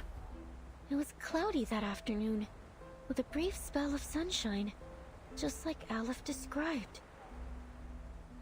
Then it hasn't been long since she left. Excellent news. 3 days. If we set off immediately, we might still catch up to her. But, based on the intel we gathered in Ushuaia, Manus Vindictae bombed the entire port 3 days ago. Clearly, they wanted to prevent any interference from the Foundation. It's unlikely we'll find any functioning ships there. I'll report the situation to the Buenos Aires branch. Okay. Timekeeper, I'm afraid we'll have to find another way to get there. There's Lilia. I have a boat. You have a boat? Small boat gifted by Manus Vindictae. During the past several storms, he has taken the boat, traveling to Antarctica at Manus Vindictae's invitation to evade conversion. Could you lend it to us? The situation's urgent, Mr. Aleph. Interesting. Beneath the decrepit lighthouse, a battered little boat bobs in sync with the waves. It is small and fragile, not the kind that seems capable of braving an icy sea. This boat will automatically take you to McMurdo Port, the landing point Manus Vindictae established by the shores of the Ross Sea. Veneto eyes the boat with skepticism, rightfully distrusting this advisor of Manus Vindictae. This looks like Manus technology. Its arcane energy source is highly unstable. Timekeeper, I suggest we wait for support in Ushuaia. I don't usually agree with Soneto, but I have to admit, I don't have much confidence that a boat this small can actually make it to Antarctica. Mr. Aleph, do you know anything about Manus Vindictae's ritual? How far has it progressed? The ritual could begin at any moment. I believe that's why they left Kamala. Upon departure, one of their members, a woman named Grace, told me they would seal off the sea. Are we too late? Perhaps If not. you wish to find Doris, you must follow the same path she took. The distant drone, the raging waves fill their background. Eating omen. I see. Mr. Aleph, members of the Foundation branch will arrive soon to evaluate your condition. I hope you'll answer their questions with the same patience you showed us. Thank you. Soneto, let's go. Yes, Timekeeper. As always, Soneto keeps any mission irrelevant queries. So, girls preparing to set sail turn to the young rider beside them. Thank you for your assistance too, Recoleta. Perhaps you'll consider joining the... A thunderous crash echoes from behind them. The sound of a collapsing building. What was that? It came from the Panopticon.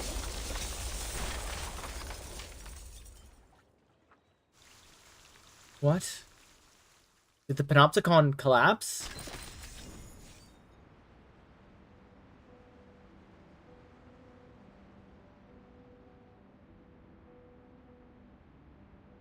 In the place. One more.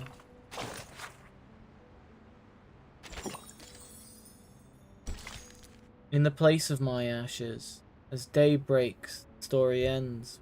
The ashes rest. In the end, The night is not eternal.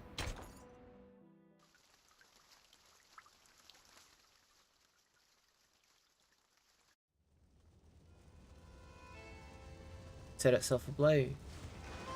Blazing flames reflect in their eyes, like the name of this island might suggest.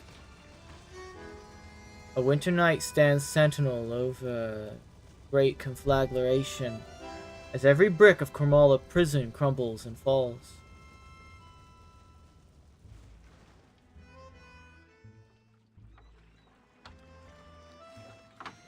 With Alep's control gone, Komala is collapsing. The inmates aren't even real criminals, are they? And they're still in there with no clue that they're no longer being watched from the central tower. We have to go tell them. We have to get them to safety. Yes, we should help them get out. At least until support arrives. But the Manus ritual. The battered boat sways within their sight. Don't worry.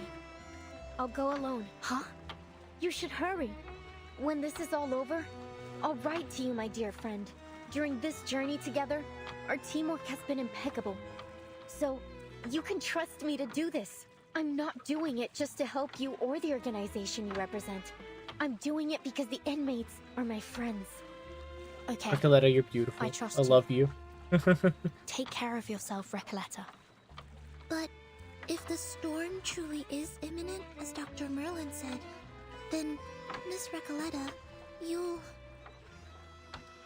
Neto, more familiar than anyone with the Foundation's exhaustive regulations, has no ready answer. He knows that in this era, before those arcanists who remain ignorant of the truth, watch her words. I don't quite understand what this storm is all about. But don't worry. A brand new adventure is the best thing that can happen to a writer. And I doubt it'll surpass the epic adventures we've shared over the past couple of days. I'm going to write everything, including the two of you, into my new novel. Then I'd like to be the first to read this new novel, if that's alright. Of course. Listen, I believe literature is like an endless, timeless river. So we'll meet again someday, somewhere. Probably in someone else's story. Who knows? Takes one last look at her new friends, feeling a longing as if they had known each other for decades. Then without a backward glance, the girl sprints back to the burning Adios, ruins. mis building. queridos amigos.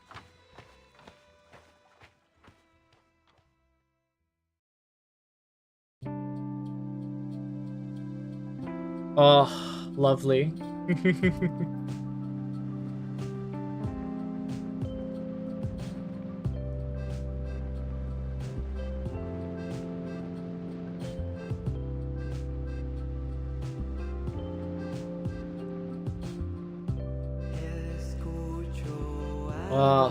Well, that's a chapter then, I assume.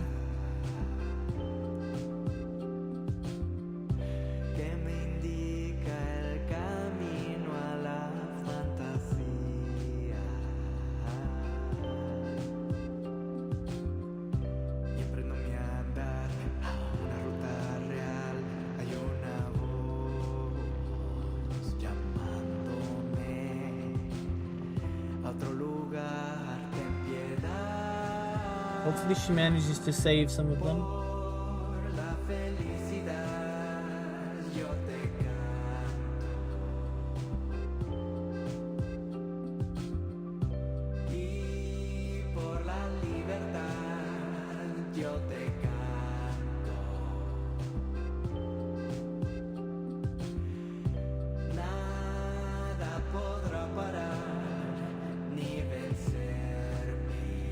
What the fuck am I looking at?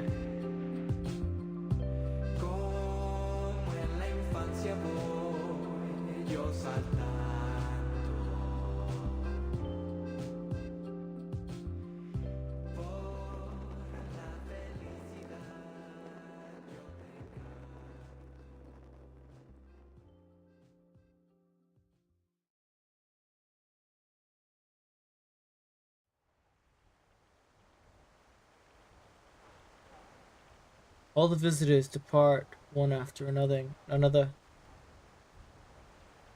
Amid the distant echo of singing, the creator of this prison stares into the fire as it burns. The moment holds for a time. Thank you for the hydrate. Until a breathless jaguar appears at the dock's edge, staring at the human before her with uncertainty. Dr. Merlin, you're Dr. Merlin, right? I finally found you. What on earth happened in the central tower? Right after I left, the whole Panopticon started collapsing. The tower's in ruin. I've been looking for you everywhere. Please, sir, come with me. It isn't safe. That won't be necessary. The snow is still falling. Yet everything in the labyrinth has already gone up in flames. Fortune, fate, karma. They're nothing but a ridiculous joke. It's over, Jaguar. You have lost your memories, your identity, your name, and now your title. You are no longer a jailer trapped in the Panopticon. I don't get it, Dr. Merlin. What are you talking about? The jailer takes a step back, her predator instincts, sensing the danger in the words to come. The damage may not be physical, but its threats to shatter what little faith she has left to hold on to, and the life she has always known. I'm going back to Komala. Order must be maintained. The prisoners mustn't be allowed to escape. Please take care, Dr. Merlin.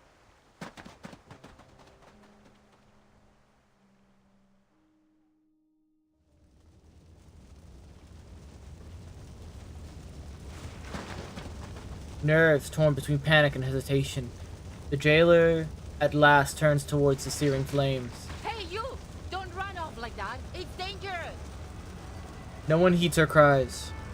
One prisoner after another flees in terror, escaping the crumbling labyrinth. Deserts! In stars! In labyrinths! We dream on death's straw pillow. The jailer drifts through the raging scene, unable to steer a sensible course. At last, she pins down a frail, powerless prisoner beneath her weight. Stop! Get off me! Let me go! Are you blind? The Panopticon is falling apart! It's you, Roberta.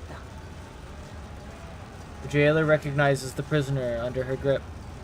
Roberta, a kind and quiet prisoner, always well behaved, now panicked and desperate to escape. They are all mad!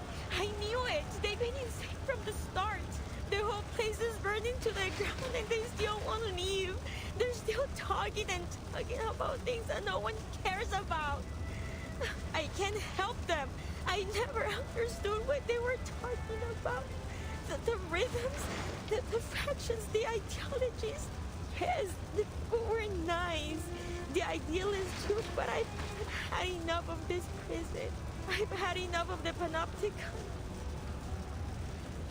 She collapses onto the ground, sobbing. I never should have joined these movements.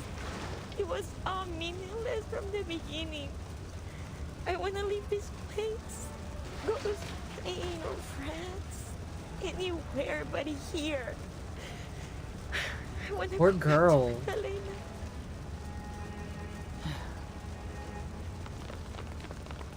The jaguar releases her grip. Without a backwards glance, Roberta leaves. The jailer steps back into the circular structure she knows as her only home.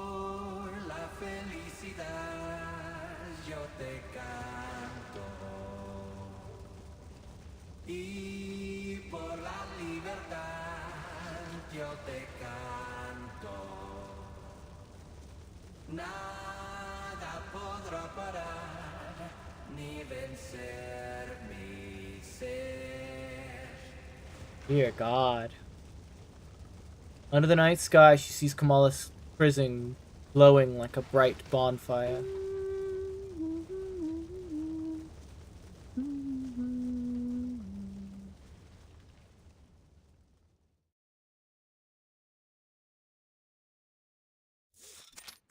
Three days ago.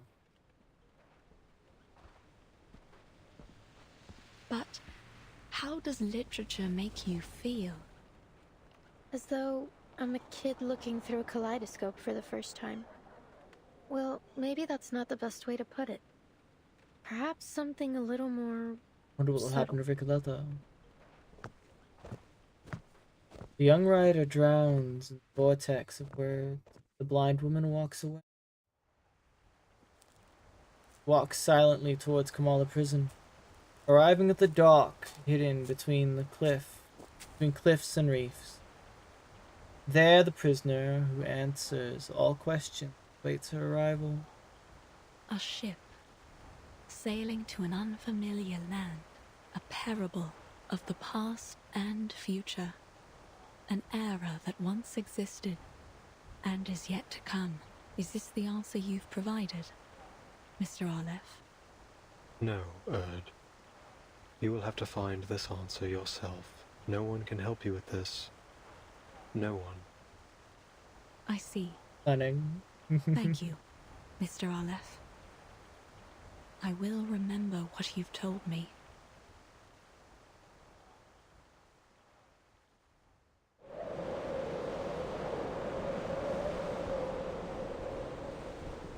So the Platonic year.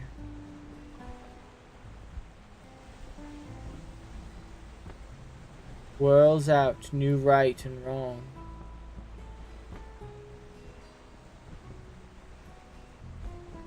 Whirls in the old and dead.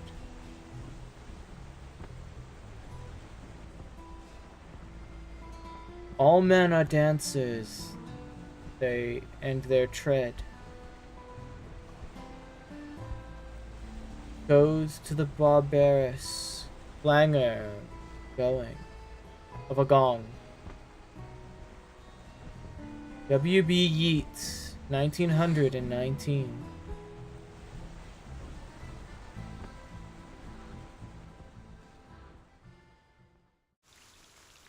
The end. Okay. So we won't get answers as to what happened.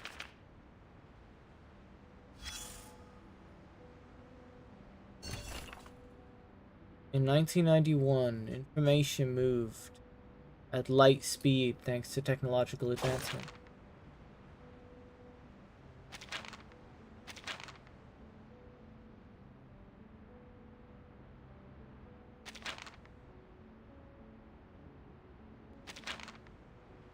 Okay.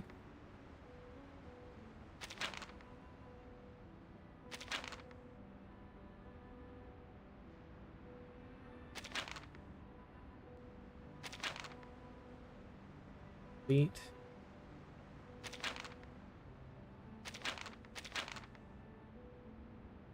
Okay. Interesting.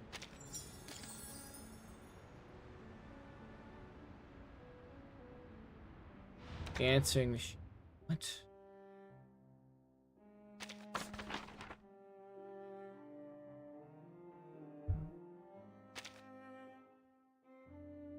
What is this? At the far end of the corridor lies a cell filled with countless devices. A solitary figure, tall yet stooped, waits with a modern citadel, listening for dormant voices of telephone, wireless sets, photographs to awaken. Black telephone. On the cell's leftmost wall hangs a black telephone. Its metal casing is cheap and rusted, manufactured in 1977. It arrived as a gift from the National Foucault Studies Association. The powers that be. Idealists. And still, it's a prototype. Its prototype eludes me.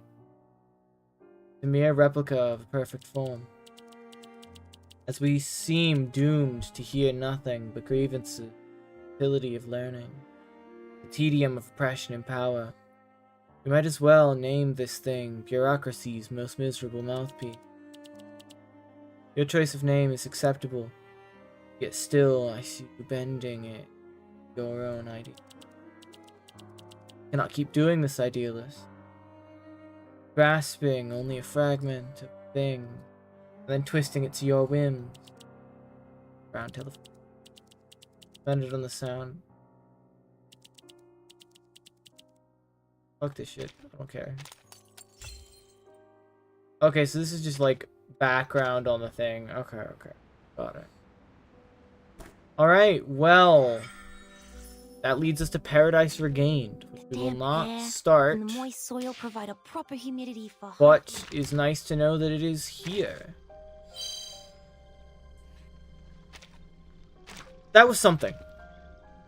I can't tell you how I thought that was gonna end. But I know it didn't end the way I thought it would, certainly. Oh, fuck. No, don't. Well, oops. I hope this tab is muted. It is. Alright, nice. It is muted. Okay. Thank you all for stopping by. I think I'm going to send everybody off to Hack, my good friend. I'll be in VC in my server after this. If you aren't in it, I'll drop a link. Join it. Hold on. Let me do so. I know that this isn't in the YouTube chat because I hadn't thought to do that ahead of time.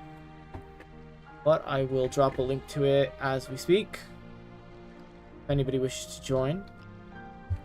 Thank you all for stopping by. I'll see you next time. Oh, let me initiate the raid before I fucking forget. I'm good at waiting. Just like the mushroom. There she is. The next time you see this game, it will be us venturing into Paradise Regained, I think. As, I can't wait to understand what the fuck happens there. Thank you all for stopping by. I hope you had a wonderful time. I'll see you next time. Good night, everyone.